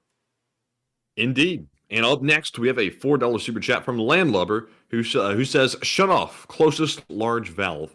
Valav, actually. the Vlav. Vlav, блядь! Shut down the valve, блядь! Okay, comrade. But still, I guess that is how they would do it. They would shut off a valve, блядь. And so with it, we're on to the next one. And thank you so much once again for helping this channel to keep on running. Oh, yes, indeed. And up next, we have a super chat here that I don't recognize this flag, so let me put it into Google. And it is the flag of Vietnam. I was scared for a moment. I thought that was a different flag, but What it's flag a did you think it $2 super was? chat. I thought it was China, but but we have a $2 super chat from Ohms. Who puts in the Vietnamese flag, puts in the winky face, Vietnamese, and you puts did in it the too. smiling face. I did that on purpose. Oh, I thought you did it like me. I was gonna be like, no, don't do it. Don't let the faults of me become yours. But still, thank you for the support. I guess that was talking about me moving manufactories to Vietnam. And yes, I think that would be a good option. Now, you know, and I guess this kind of gets a little bit into some internal discussions in the United States. There's a lot of people who always talk about, why not just bring the factories from China over here back to the United States? And that's great and all. You know, it's a great idea. Honestly, I wouldn't be against it. But the reality of the situation is that nobody in America wants to work that kind of job for that kind of pay. That's why they're not here anymore. Is because it started to become so expensive, you know, to be able to get workers who would want to do that job to do it over here, that you just cannot compete with the prices that you can produce these goods in China. Because at the end of the day, the United States, and you know, a lot of people gripe that the prices are getting a little high over here, and not gonna lie, they kind of are, but even then, prices that companies try and put out, they try and remain competitive with each other for the most part. And so they're trying to find a way to keep the prices the cheapest. And here's what happened way back in the day. And this is why a lot of the manufacturing left the United States almost immediately at one point. You see, the Chinese entered the World Trade Organization in 2001. And that was actually a bit of a big deal, really, for the Chinese, because that removed a lot of the tariffs of them exporting their goods to other countries that were also in the World Trade Organization, and really helped them to become very competitive. You see, American workers work for dollars per hour. Chinese workers work for dollars per day. And so it's way cheaper to employ a factory of Chinese workers than it is to employ a factory of American workers. Therefore, not just the resources, which are also cheaper in China, the cost of producing a product in China is way cheaper than it is in the United States, even including shipping it across the entire Pacific Ocean. So when a company like, let's just say, let's go with Nabisco. I know they moved to Mexico, but let's just take them for an example. Nabisco produces a pack of Oreos at around 75 cents in the United States. In China, that price can get as low as 35 cents. Obviously, that gives them a competitive advantage over everyone else in their market. And so they moved the Nabisco factory from the United States to China, so that way they can undercut their competition and blow them out of the water. But then every other company out there, they want to make sure that they remain competitive. They don't want to just shrink up and die. So they also have to take their companies that are in that same kind of like cookie wafer market, and they also have to move them to China as well. And so all the products become cheaper, and a lot cheaper for the company to produce. But at the same time, all the manufacturing is moved from the United States, and it isn't coming back because they found a cheaper way to do it. So you have to move the manufacturing. You can't really move it back to America because it won't be competitive against companies that have manufacturers. Well, actually, let me say something real quick. I think moving the stuff to China, and now that it's gotten over there and we've experienced the quality of the goods being manufactured, I think that people would be willing to pay a higher price if it came back to the U.S. at this point to get the quality that used to be in the goods. But we had to learn the lesson the hard way by, experiencing the bad quality. But, I think that's why you're going to start seeing a lot more companies popping up with their manufacturing here in the U.S. We've seen that somewhat on a small scale, but I think it's going to start happening more and more and more, especially the more, international relations between China and the U.S. start breaking apart. I don't know. I'd largely have to disagree because if you look at the prices that are rising right now, like look at us. We practically stopped eating Five Guys burgers and fries for 2 years because it got more expensive. And we went and ate anything else but Five Guys. People do value cheap prices. I mean, we value cheap prices, and I don't. I'll pay more for Made in America. I will every day, especially when it comes to stuff that's like not disposable. Like obviously disposable things, you'll want to buy them cheap as possible. But if you get electronics or something, I would prefer to buy it made in the USA. Yeah, but then you also have to ask the question: who's going to work in these factories? I mean, if no one's willing to work at them. Then there's only so many factories that can come back over here. You can't have an iPhone factory here because who in the world in America is going to tell their kid, yes, my son, I want you to graduate high school, never go to college, and go work in a factory on an assembly line producing phones for the next 20 years. I mean, they don't have to do it for 20 years, but I mean, there's a need for, some people don't want to go to college, so there's a need for, that market to be filled up with some jobs. I don't know. Let's put that to a poll because I'd be interested to see what folks think about that because I think, and we'll put up the schools of thinking here and you can make the poll however you want, Matthew. But Matthew believes that American quality speaks for itself and people would be more willing to pay a higher price for a made in America product. I think more so that people value, I guess you could say, discount prices and lower prices just overall. Not really the quality of the product, just the price. And so they would be more happy with buying products that were produced overseas as long as they were a cheaper price than they would be. So let's see what folks are thinking about that because I would be interested to see what they do because we have two completely separate ideas here and I wonder what folks think about them. All right, so that poll is now running. So let's go ahead and get that one up. There we go. So I'm going to put in my vote for my option. Top one. I can't even vote. So, dang it. Man's got an unfair advantage. He's voting. But anyways, I hope we address that fairly well with the whole Chinese thing. But now I just want to see what folks would say in the polls. And it looks like it's almost, well, actually, it's starting to drop a little bit. But very interesting. It looks like right now with 125 votes in, most people would pay more for an American-made product. But we'll let that run for a couple of more minutes and gather up more votes to get the final answer. But with that, we are on to the next one. Yes, and also I will add as well that every time we buy a good from China, instead of the money going back into our economy, it's going overseas to a completely different economy. So not only is it stealing the jobs, it's also stealing our funds to be recirculated back into our economy, which is no good at all. We lose big time on that. But anyways, on to our next super chat. We have one from Margaret Hemsley, who puts in a $2 donation and says, "You're awesome, and I'm sponsoring a live chat question." And I thank you for the support. Thank you for the kind words as well. You're awesome too. And we'll make sure to get a live chat question for you as well. And so with that, let's get a live chat. And the live chat goes to, let's see here, Keymaster, who says, "Is there any reports on the Ukrainian Air Force training with the A-10 Warthog?" Sadly, from what I know, I think there's been like some suggestion that they should go into A-10 training, but I've never heard of real training going on with the A-10, from what I know. So with that, I thank you so much once again for the support. I hope that does address the comment fairly well. And with that, we are on to the next one. All right, and the next one goes to, let's see here, it goes to Joseph M. Seco once again. He puts in a $10 donation and says, play this video. Excuse me. The first is an AT-4, and then comes the small. And let's see here. Let's see. There it is in your DMs. Let's see, and I just want to check with you before I open my DMs. There isn't anything sensitive in there, any messages that we were trying to not show that will probably show up on my screen. Well, if you click the link before you put it over there to the other page, you should be good.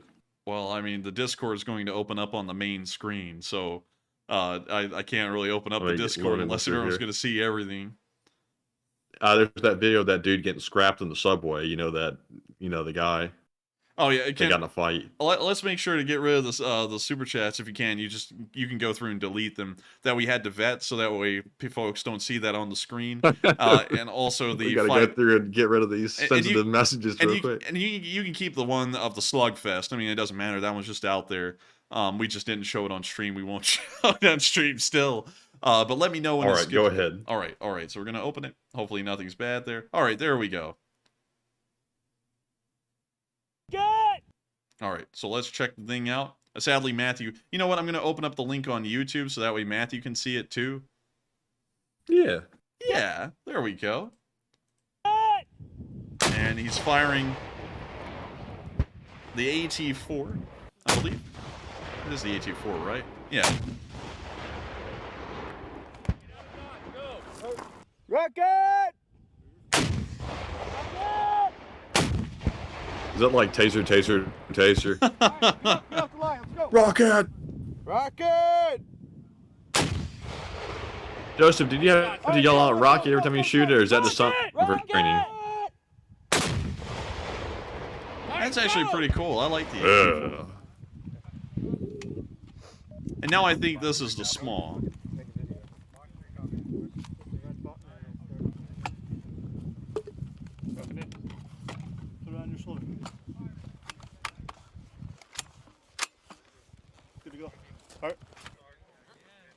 Yeah, so this is the small right here.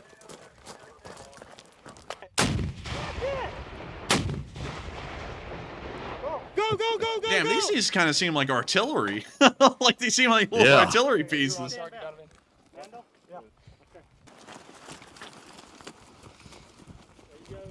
Wait a minute, did I spot that, Matthew? Are these guys using M4s or M16s? Because I swear the barrel length is long enough that these got to be M16s.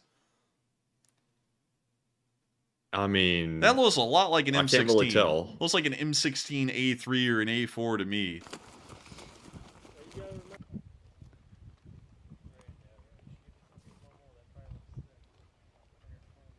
Now you see them reloading the smalls up there on the hill and firing them.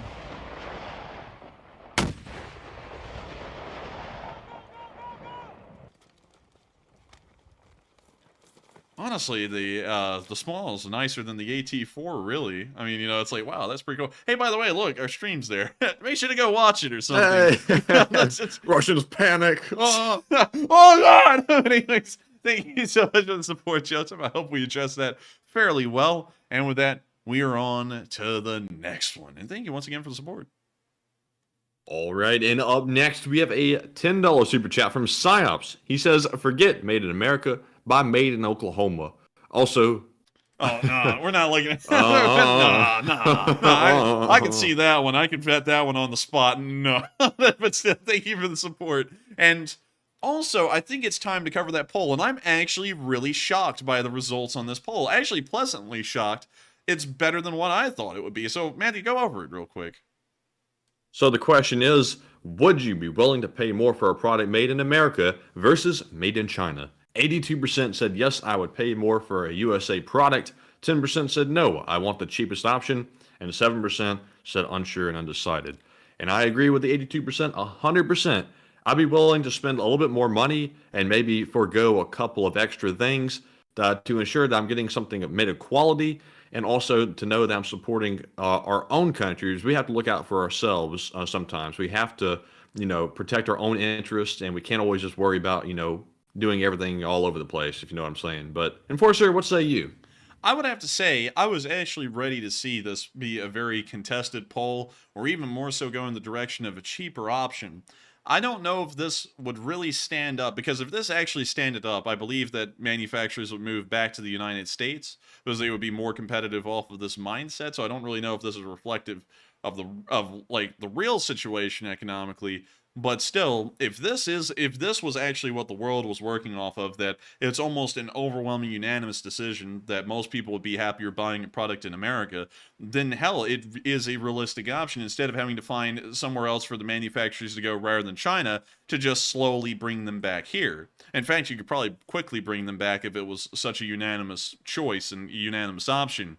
But then at the same time, begs the question, how the hell do you get people working in those factories? Because like you said a second ago, Matthew, you don't have to work there for 20 years, but if we want factory goods to be produced in the United States, folks would have to make a career out of being factory workers again, because there would have to be a constant need for there to be enough manpower in that industry to continue to produce things like that. Or it would have to be a highly automated assembly line to be able to make sure that there isn't a need for that many workers here. But that is, I mean, if they would make, I'm going to tread lightly here, but if they would make the whole system where people start working in a company and they actually fairly get promoted and they have the real chance to get, leadership positions and move up and rank up in the company. I mean, there's been a lot of people in the past that have, gotten to leadership positions like corporate and things like that in these companies, and they started from the bottom. So I don't see anything wrong with that personally. If you don't want to go to college and just want, a good living, make decent money, and, have a respectable job, I think that's good. I think the United States has lost that. I would have to say this is something interesting to me, because I was working off of, up until this point, and from now on I'll work off of what everyone's voting for here, that most people would value price over quality, or more so price instead of the location it's made. Because sometimes, I will say this, sometimes made in America does not mean it's a higher quality product. Like in the gun world, most of the time, made in America means it's a lesser quality product on some of the, I guess you could say, clones from guns of other countries. Like, for example, if you look at G3 clones, like the PTR 91, they're known as being lower quality than the German G3s or the H&K 91s that were made by H&K way back in the day before they were banned from importing them here. But, that's just in the gun world. I think the gun world is kind of an exception in that rule to everywhere else. But you would really have to restructure the way the United States tariff system works to make American goods competitive still. Because right now, there is practically no tariffs on Chinese goods. And so Chinese goods would still be overwhelmingly too competitive for an American product by price. And so the people out there who do value the cost of it more so than where it's produced, the Chinese would still win in that regard. You would have to up the tariffs on Chinese goods, so that way companies are once again incentivized to produce here, because it would be cheaper, because the tariffs make it more expensive to produce in China and then ship back over here. And then you would also have to make sure to give some kind of incentive. You would have to incentivize American production and then also encourage export as well. So that way there is a win-win for these companies. Not only will they be selling in the domestic market, they'll easily be able to sell to everyone else around the world. So we would have to greatly restructure the tariff system we have going on with the U.S. trade. But I think that it could be done, especially with those kinds of results in that poll. It certainly could be done, and probably without too much of a problem. It's just that people would have to expect that they would be paying more for the products they're getting now than they currently are. And they would have to understand that fairly well, instead of going, what the hell do you mean it's another $500 more for a fridge? They would have to be like, okay, it's another $500 more for a fridge. Business made in America. That's the cost of, making America a competitive manufacturing country again. But anyways, very interesting to see. Very good to know as well. I'm actually pretty happy to hear that the United States could just bring them back here instead of having to find another place to send them like I thought we would. And with that, we are on to the next one. Yeah, hopefully we'll see the day when the U.S. is fully independent on its own, so every manufacturing industry can be relied on domestically instead of having to actually fully rely on other countries to do it for us. There's nothing wrong with outsourcing certain parts of manufacturing, but the entire manufacturing process should not be completely outsourced. That is a huge mistake. And we've been falling in that trap for a long time. I think we should outsource some things, though. Probably more basic things like motor industries and stuff like that a little bit, because it is good for the United States to have some kind of economic ties to foreign markets, so that way we can get some control over them and have some leverage there. But I would agree with you, it's certainly not good for our entire manufacturing industry, and I guess you could say consumer goods world, to revolve in another country's market like the Chinese. That's not good for longevity. Especially things so important like our pharmaceuticals coming from China. That blew my mind when I found out about how many pharmaceutical drugs are manufactured in China. I mean, that is incredible. It's incredibly true. It may also surprise you that a lot of the opium used in opiates comes from Afghanistan. Yeah, I knew that. Yeah. Well, okay, that wasn't that shocking. But anyways, we're on to the next one. All right, and I've said outsource maybe Ukrainian YouTube hosts. Well, well. Anyways, let's get on to the next one quickly now. Quickly. Yeah, up next, we have a $10 super chat from none other than Jay Bagwell. And thank you very much for the support, Jay. He says, great job, Matt, over there at the Twitters. Quite addictive, isn't it? But tread lightly. You will never find a more wretched hive of scum and villainy. and I have to say, there is quite an element of that over there on Twitter. It's a lot of bots. And I hope Twitter gets some management that knows how to manage this platform a little bit better. Nothing against anybody personally, but it's not being run very well right now. Hopefully it'll change. But Enforcer, what say you? All right, thank you so much for the support, Jay. And also, Matthew's having a great time over there on Twitter, and we're growing a great following on Twitter as well. I would have to say that kind of statement rings true really for the whole internet. Twitter right now is a easy one to go for, but I've seen similar things on Reddit, and I've also seen similar things on YouTube. There was actually, interestingly enough, a Discord server that I had been a part of, just kind of like in the background for a while until recently that I left, that, I just don't understand it, but for some reason, some people get into a mindset that they have to be edge. To be interesting, like we try and keep that really contained on our live chat and our Discords, and all that, because I don't know what it is, but being edgy for the hell of it, it's kind of cringe, really. Once you sit there and look at it, you're like, why in the world are people acting like this? Because no one really acts like that normally. like someone posting trying to say this in the best way possible, erotic images of a horse and then trying to pass it as a meme. It's like I don't really understand that kind of stuff. And then when you sit there and say stuff like, hey man, we don't really want that here, then they go, oh, you're crushing my free speech. It's like, not really. It's like, anyways, we don't really have to respect free speech because we're just a channel. We're not the federal government or anything. But it's like, on top of that, why the hell do you think that would pass here? It's like, and then, cussing, like every other word, it's like, I don't get that either much. We try and make sure that those things are contained very well on our channel to try and keep things as tame as possible, because I understand that people out there want to be edge, for some reason they just do, but we want things to be light and tame around here, so that way people don't, it doesn't devolve into just straight up chaos and just being, a hive of scum and villainy, pretty much. But with that, thank you so much once again for the support, Jay. I hope that does address that fairly well, and we are on to the next one. All right, and I do quite enjoy the Twitter, though, seriously.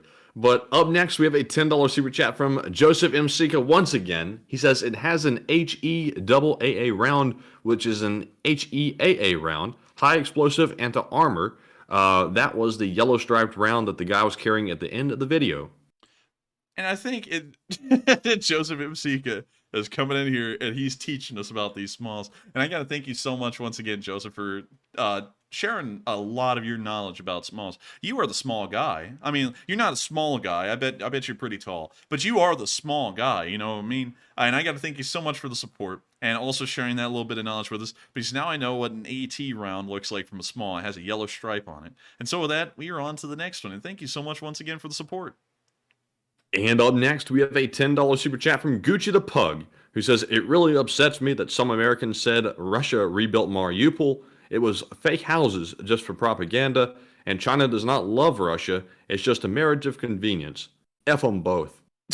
Okay, pretty strong ending there. And thank you for the support. And yes, it is a marriage of convenience, certainly. The Chinese do not love the Russians. Historically, they hate them. They hate each other. And it's nothing that's going to probably last for centuries. You know, it's not going to be a friendship like the British and the Americans, or the British and the French, or the French and the Americans, or the French and the British, or really anyone in that or in that triangle. You know, because these three countries love each other greatly. And then, you know, their citizenry cramp on each other on a daily basis for no reason. I don't know why. But anyways, they don't really like each other that much. So that is a marriage of convenience. And yes, we do know that about Mariupol. We've actually shown that on this channel before. The pictures of the rebuilt apartment complexes in the middle of ruin and destruction just for the propaganda flick. That's what they've been doing all over the place down there. And that is definitely the only goal they have. It's just for the propaganda. They don't actually mean on improving anything down there. And so with that, thank you so much once again for the support. I hope that does address that fairly well. And we are on to the next one. All right, and the next one we have goes to Joseph M. Sika. Once again, he puts in a 5 this time and says, "Thank you guys for showing that." And thank you, Joseph, for enjoying us showing that, because that was a really cool video, and I'm happy that you recommended it to us. And so with that, we are on to the next one, and thank you once again. And the next one we have is from Dubsy Dabster, who puts in a 2 and says, "I keep the edginess to myself for you guys only."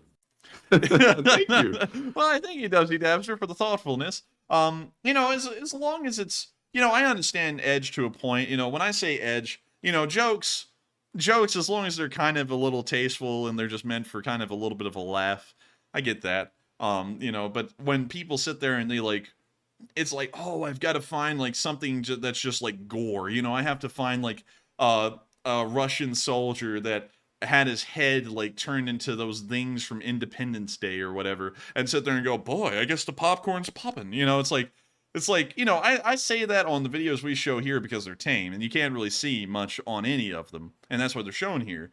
But when you're actually looking at that kind of stuff, it's like, you know, a little bit of brevity is needed. You know, not a lot, but a little. It's so, but I do thank you for keeping it down. Keep it down over here. But still, thank you once again. I hope we addressed that fairly well. And with that, and also another thing, this one always sticks out to me because this one was the weirdest and actually caused some kind of an issue, is that someone posted a weird picture, and that's what I was kind of referencing about the horse thing earlier. Peter, the horse is here. Someone posted a weird horse thing on the Discord, and when my moderators brought it up to me back then, I was like, oh, that's kind of a little odd. I bet it wasn't that, you know, I bet it wasn't that weird. It was good to know they're taking action on it. And then they showed me what it was, and I was like, what the hell? I was like, why in the world would anyone think that this is postable? Like, I wouldn't want anyone knowing I posted something like that. And so they were given a warning, and I think they took, yeah, and then they actually took the warning badly and said something about how we were crushing free speech. And they hated our channel because we were trying to be like wussified or something like that, because we didn't want stuff like that on our Discord because that reflects on us, and we don't want our community to look like that. And you know, then they went on to another server that for some reason I was still on until like 2 days ago, and every once in a while I would flick over there, and then it just became a hate circle on me because apparently a lot of, like, the whole server ended up being like that, of like 20 people doing that kind of stuff. And then they're like, man, I hate the enforcer in his channel because they don't allow me to do A, B, C, and D, which is that kind of stuff. And so I like this other guy, the qual amount guy, because I can do that stuff over there. And I was like, man, if he allows you to do that stuff over there, it's like, yeah, that's not a community I want to be a part of. But anyways. Oh, man. He loves that stuff. Apparently, I mean, from what they were saying, I was like, what? I was like, you know, nah, it's like, no. Anyways, with that, we're on to the next one. And I saw somebody saying in the live chat, I think it was Rob, he asked somebody, are you ex-military? So some people started saying, no, I'm ex-military. Me too. I said, I'm ex-JRTC. Does that count? I got at least 5 people triggered. That was a joke, just to be clear. But then all the JRTC people started popping up saying, I was in JRTC too. I have to admit that I didn't learn very much from JRTC, and it was an interesting experience. But I don't know. I won't say anything else. But if you were in it, y'all know what I'm talking about. Enforcer, would you like to weigh in on that? I mean, like, JRTC was what it was. it was an organization with great intentions. I'll say that. The organization itself was good. Sometimes the kids that got in it, though, good God, they make you hate going to it, you know? I've never really gotten to the whole, man, I mean, like, the JRTC has a stigma in high school now because of, like, the kids to get in it. But it wasn't. They put the rough kids in it that need, some help. Yeah, they put the rough kids in it, or the kids that imagine they're already in the army, and, you know the one I'm talking about. you know the one I'm talking about. Oh, man. yeah. I dealt with them, too. Yeah, I mean, like, dang, it was an interesting experience, though. I will say that, and we're just joking about that. That does not count as military experience. That is a joke. I just course want to let you not. know. Also, Serge Sigali said, if they hate your channel in Discord, then they don't need to be in the community. I mean, that's kind of what like I think. It's like, if you don't like the show, just don't watch it. I mean, and then they watch it just to hate it. It's like what's up with this love-hate relationship thing? It's like no one's forcing you to be here. If you don't like it, and you don't like it so much that you just sit there and talk about it like that, and it doesn't jive with you, then why are you still here? It's like there's a YouTube channel out there for everyone. There's one for people who are really into edgy stuff, or stuff like that. There's channels like ours, that are not really into edge, and we're just into having a light, fun time that doesn't really get edge or too heavy. It's like there's a channel for everyone. I don't know why in the world they feel like they have to be a part of the community to just try and dunk on it. It just doesn't make any sense. But anyways, with that, we are on to the next one. All right, and up next, we have a $2 super chat from Dark Warrior 137, who says, imagine the turret toss of a TV-8. Yeah, that would be bad. That would be bad, suffice it to say. I was just thinking about that. But the power plant's in the turret. So, if the nuclear power plant blew up, the turret is the first thing that would go. It wouldn't actually fly. The thing would turn into a giant artillery shell flinging shrapnel everywhere that was radioactive. That would be a nightmare to be in the U.S. Army with that thing as the medium tank. That would be terrible. But still, I thank you so much once again for the support. I hope that does address that fairly well. And with that, we are on to the next one. And the next one goes to Timmy Winnipeg, who puts in a 2 and says, Enforcer Matt, can you grab me a slice of pizza? No, but you can. How about that coffee? Yeah. I wish you could pull that up and show that clip of McGregor. Can we? Could we? Yeah, surely we can. Okay, let's it's pull just it McGregor trash talking. Let's see. It's Conor McGregor and Nate Diaz. They were in a press conference with CNBC on the Money Channel. Conor McGregor. How about that coffee? That coffee. Oh man. Let's see here. Here we go. This was from 7 years ago? Yeah, it was a while ago. Dang. Connor, Nate, it's Jane Wells with CNBC. How are you? Pretty good. How are you? I'm going to talk about money because we are the business network. And One second, I'm going to turn it up, make sure not to talk at you. I'll take over from here, Nate. You can bounce. Take a coffee break, Nate. And by coffee break, I mean bring me my coffee. No. They want you to give us a quick count to 10, both of you gentlemen, if you don't mind, just if you wouldn't mind counting to 10. Nate can only count to 5. Cheers. Wait, that's not what we're looking for. That's not what we're looking for, man. What the hell? Wait, hang on. Let me go up here to this one. Hey, this is from CNBC. By the way, man, you are booming right now, so keep that in mind. You could blow up. Oh my god, dude, you're blowing out my eardrums over here. Good god, man. Let's see. This has got to be it. Hang on. This has got to spike at the replays. To go. What are your financial dreams? What to you means you've made it? A mansion, a Ferrari, what is it? I don't know. Say it like it is, Nate. William up. Who gives a f***? Is the Money Channel? Who the f*** is this shit? I told you. Well, let's see here. That's not it. I gotta find the part where he says, and everyone's saying they can't hear it. Well, you know what? We're gonna have to drop it, man. He said, it looks like no one can hear this video. Is it down? Is it walking down? Yeah, how about that coffee? I don't think that guy can count to 10, actually. I don't know if he can, because they said they're like, what's your long-term goal with the money? F the money, F this. What is this? The F and Money channel? He's on the literal business channel. Anyways, with that, we're on to the next one. All right, and up next we have a $2 super chat from Dark Warrior 137 who says, "I want a slice too. Gimme." Yeah, I'll have a slice, and how about that pizza? And so with that, we're on to the next one. Timmy, my boy, you gotta be getting me my pizza boy. It's like a water boy, but it's a pizza boy. Hey, so that we're on to the next one. All right, and up next we have a $5 super chat from Gucci the Pug once again. Let's see here. Can we read that one? Let's see. I think we can. I don't really see too much wrong with it. Go ahead. Oh, okay, so you're gonna throw it in my court. All right, I was gonna let you read it all, so that way I at least had like the blast shield the doctors go behind when they do an X-ray. This one could be delving into one of those sensitive territories. Yeah, like I was reading it and I was thinking, I don't know. He could be lined up for a firefight here. But just a shout out to Oman. Love their history in the form of Islam. Loved visiting this great country. Your buddy Islam. Oman's history is exciting. I've got to be honest with you. Unfortunately, I don't really know a lot of the history of the Omanis. I don't really know it much at all, really.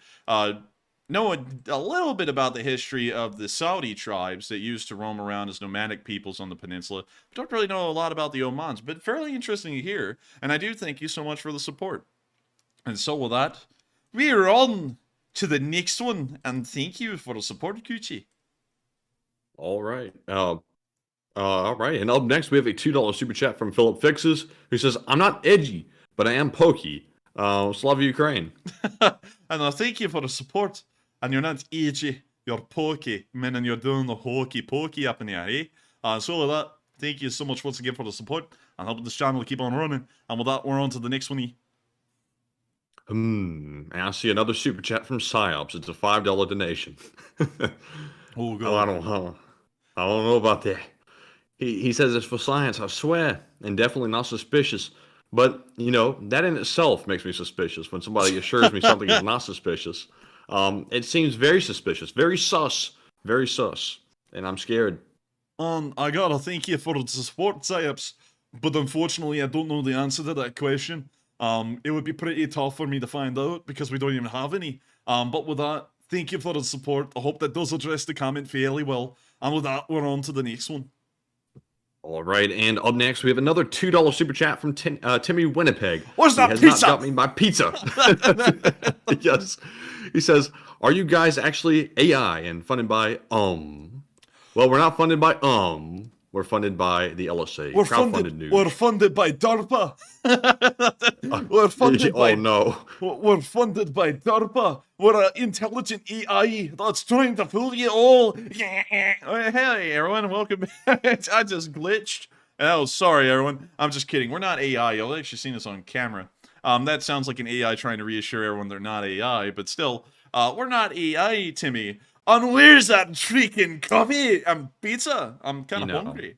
I'd be a very appreciative. There's AI, artificial intelligence, and then right above that, there's Alibaba intelligence. Have you ever heard of that? I have. Yes. Jack Ma told me about it a while back, and then he disappeared, and I think he had something happen, but he showed back up recently. And he's not yapping that yap about Alibaba intelligence anymore. Interestingly enough, Matthew, I saw a couple of friendly guys. It looked like they were helping him bob for apples in the middle of the city square over there in China. Oddly enough, there wasn't any apples in the bucket of water, and he kept on coming up and saying, "Please let me breathe." I just think they really wanted him to get that apple out of that bucket. But yeah, you're right. I heard they forced him back into an elementary schooler's desk and made him sit there and read off, the party is great 50,000 times over. Are you serious? I mean, I'm not saying anything. I'm just saying. We're not alleging anything here. Anyways, with that, I'll thank you so much for the support. I hope that does address the comment fairly well. And with that, we're on to the next one. All right, and that was all of our super chats for now. So we are moving on to our live chat questions. And of course, we start off with the Morse code solved tonight by JP's RCs, Rumpelstiltskin, Cife, Dark Warrior 137, Mark Hodges, Cliff Simonson, and Paul Schultz. We have a lot of people solving the Morse these days, and glad to see it. Tonight's Morse code says, "Panic on the dance floor. More like panic on the overwhelming loss of the men. That's the sound of money. And you all did get that correct. That is the Morse code message. I was trying to figure out how to make that rhyme at the start, and then I decided, why in the world am I trying to make it rhyme when I could just simply make the Morse code message what it is? And so that's the Morse code message you got. Where's that coffee? I'm gonna be stuck on that all night long. But still, thank you so much once again for deciphering that Morse code message so late at the wee hours of the morning. Thank you all for always being dedicated to doing that on the 399th day of the stream. And so with that, we're on to the next one. And thank you once again.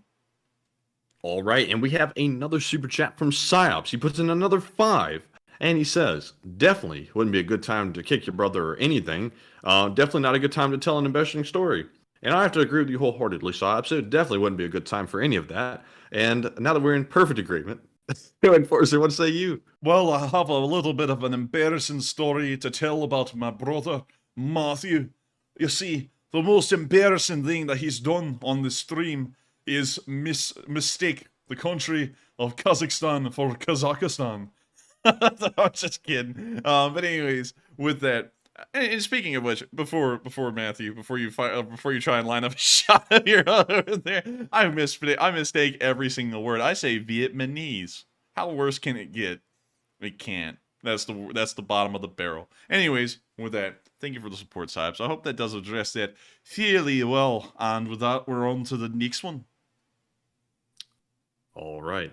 Matthew, I heard you smack those lips over there. You went, and it's like, uh-oh. It's like, oh no, shots How about that coffee? It's about to be a Gulf of Tonkin incident in here. But with that, we're on to the next one. All right. And up next, we have a live chat question from, let's see here. Let's see. Trying to look for one that we haven't already addressed. There's actually a couple of duplicates in here. Different people sent them in. But let's see. We're going to ask the question from a Rangers Rule, who says, by the West helping Ukraine and a chance of Ukraine winning, does this send a message to China about invading Taiwan? I don't really think it does, to be honest with you, because it's almost a totally separate situation with the Chinese. Like, for example, the Chinese have very strong economic ties with the West right now. And that's what we were just talking about earlier on the stream. And that's something we didn't have with Russia. So our support to Taiwan at this moment may be entirely different than it was for Ukraine. Even if we support Ukraine massively and help them out, the situation could be entirely different for Taiwan. So I think that it kind of showed a little bit, but it's not really applicable because the Chinese-Taiwan situation is very different than the Russian-Ukrainian situation and how that pertained to the world. And so with that, I thank you for a good question. I hope that addresses that fairly well in a short way. And with that, we're on to the next one. All right, and the next one we have is from Sax2, who says, if Putler evades capture / dethroning, he'd do it all again, rather like Saddam did. So can the world afford to make the mistake again? I think that if he ran from Russia, he would never return. I've got to be honest with you, he probably wouldn't. I don't know where he'd go, but the Russians probably wouldn't want him back. He'd probably live like Kaiser Wilhelm II in the Netherlands. He would not go to the Netherlands, though. That's the last place he'd go. But he'd probably end up his life like that. He'd just be living in exile somewhere, maybe North Korea, maybe Iran. We don't really know. But I don't think he'd come back because Saddam, my boy, he'd never really got thrown out of Baghdad in the first Gulf War. He just kind of sat there and watched his armies get defeated in Kuwait. So he didn't really run the first time and come back. He just kind of stayed in Baghdad and, just kept control of the country until 2003 when we went in and finished the job. But with that, I thank you for the question. Very good one, actually. And I hope I answered that fairly well, in my opinion. And so with that, we are on to the next one. And the next question we have is from Dark Warrior 137, who says, do you think the U.S. economy would get a boost after a war with China due to sanctions against China? I don't really think the U.S. economy would get a boost. I'm going to have to stop that accent. I don't really think it'd get a boost because a lot of our manufacturing is based in China. And that's a little bit of a concern that actually Matthew brought up, a good one, actually. And that's, can the United States keep a prolonged war? Our military defense manufacturing, most of it's actually done here in America. So that actually could keep up. But the rest of the production and actually expanding that into a war industry to keep a war running would be very hard because our manufactories are not as big is China. Actually, let's pull it up. Let's look at some statistics. How much manufacturing does the U.S. do compared to China? Compared to other countries. We'll just do other countries. Manufacturing output in U.S. dollars in billions. So the United States actually makes up 18% as of, what year is this actually? This was in 2018, so I don't know what it's like now because the numbers fluctuate a little bit per year. Wow, wait a minute, hang on. Apparently, the United States, in terms of manufacturing output in billions of dollars, is just a little shy of China. So the U.S. manufacturing, at least in the monetary value, is almost exactly on par and comparable with the Chinese. And this is from 2015, so this is probably well outdated. I don't know. I mean, like, if we can find a more modern number, I would love to find one. Here's Safeguard Global. Who's that? I don't really know, and it's a .com, so, you know. Let's see. They make up... Oh, see, big change. 28.7%. But I think that was actually similar on the 2015 one in some regard. Let me check what they were counting that as. So let's scroll back down. So, percent of national output. It was 27% in 2015 for China. So what are they measuring down here on Safeguard Global? Oh, yeah. We've gone down and they've gone up. But I don't know about that, though, because remember, there was a little while ago for a couple of years where American manufacturing was being encouraged, you know, and it was supposedly growing. So it wouldn't, I don't know. It seems like it would have grown then, unless if that was not necessarily true at the moment. But manufacturing companies in the world, global manufacturing output. So I don't know. Because that's fairly similar to the number we saw in 2015 that was under a similar name. Global manufacturing output. Let me go back up here and check this one again. Global manufacturing output. Huh. Let's see here. Let's go to another website and let's see a number from the World Economic Forum. So let's see here. So, yeah, the Global Economic Forum says generally the same thing. China makes up 28.4% of the world's... Are you good over there? Yeah, I'm good. You sound like a dying cow. You went... Damn. I was like, dang, is he all right over there? I heard a cattle over there for a minute going... I was like, oh no, it's mad cow fever. But anyways, 16.6% compared to 28.4%. So they actually do outpace us, according to most people, in manufacturing. So, yeah, that's a good question. Will we actually be able to keep up with that? I mean, like, with the entire Western world behind us, because Japan and Germany make up a pretty decent amount of manufacturing, we could probably give them a run for their money, manufacturing-wise. But that's still a good question. Anyways, with that, I hope that answers that question fairly well. And we're going to answer 2 more questions before we round out tonight's stream. And so with that, we are on to the second to last question of the night. And this one goes to Zero Jab, who says, if Russia happens to off Zelenskyy, does Ukraine morale fall and they lose the war, or does it skyrocket and end up a death sentence for Russia? It will most likely skyrocket because Zelenskyy would be viewed as a martyr. Usually killing a leader of a country in the middle of a war only emboldens that country to continue to fight even harder. So I would say that would most likely be the end result of that. And so with that, I hope that does address that question fairly well. And we are on to the final question of the night. And so, who is the lucky last person who asked the lucky last question of the night? All right, and that viewer is Momoto, who says, since neither Russia or the USA held their promise to defend Ukraine from one another, how can we, Germans or the rest of Europe, be sure you will protect us? That is a great question. You see, unlike a Budapest Memorandum, which is what we gave to the Ukrainians, the Germans are a part of NATO, and that's a little bit more binding a resolution than a memorandum, because that's an actual treaty organization, which has a lot more weight.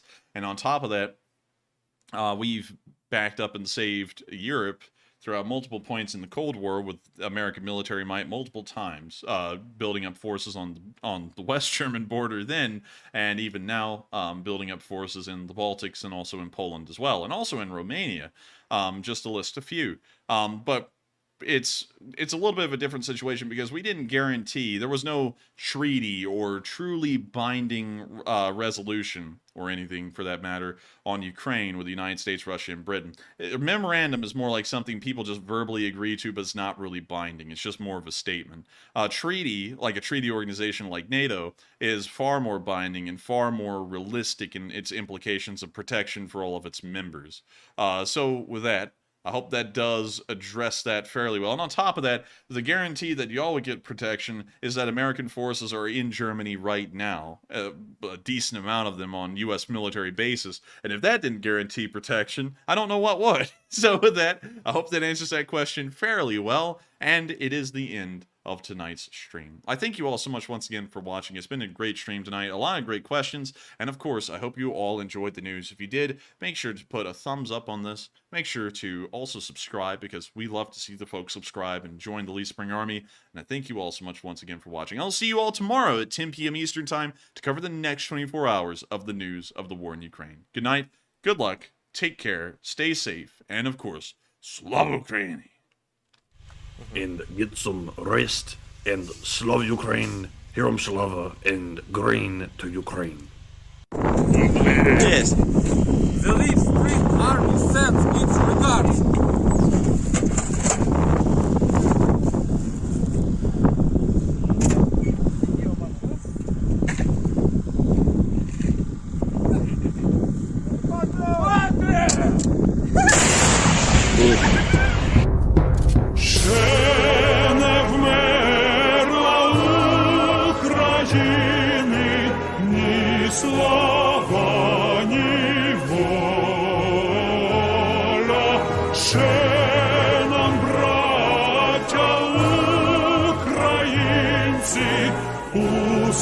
Усміхнеться доля, згинуть наші вороженьки, як роса на сонці,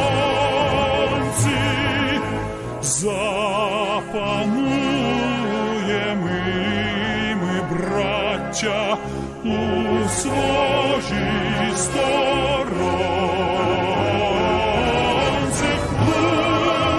Тіло ми положим за нашу свободу і покажем, що ми браття козацького роду. Душу й тіло ми положим за нашу свободу.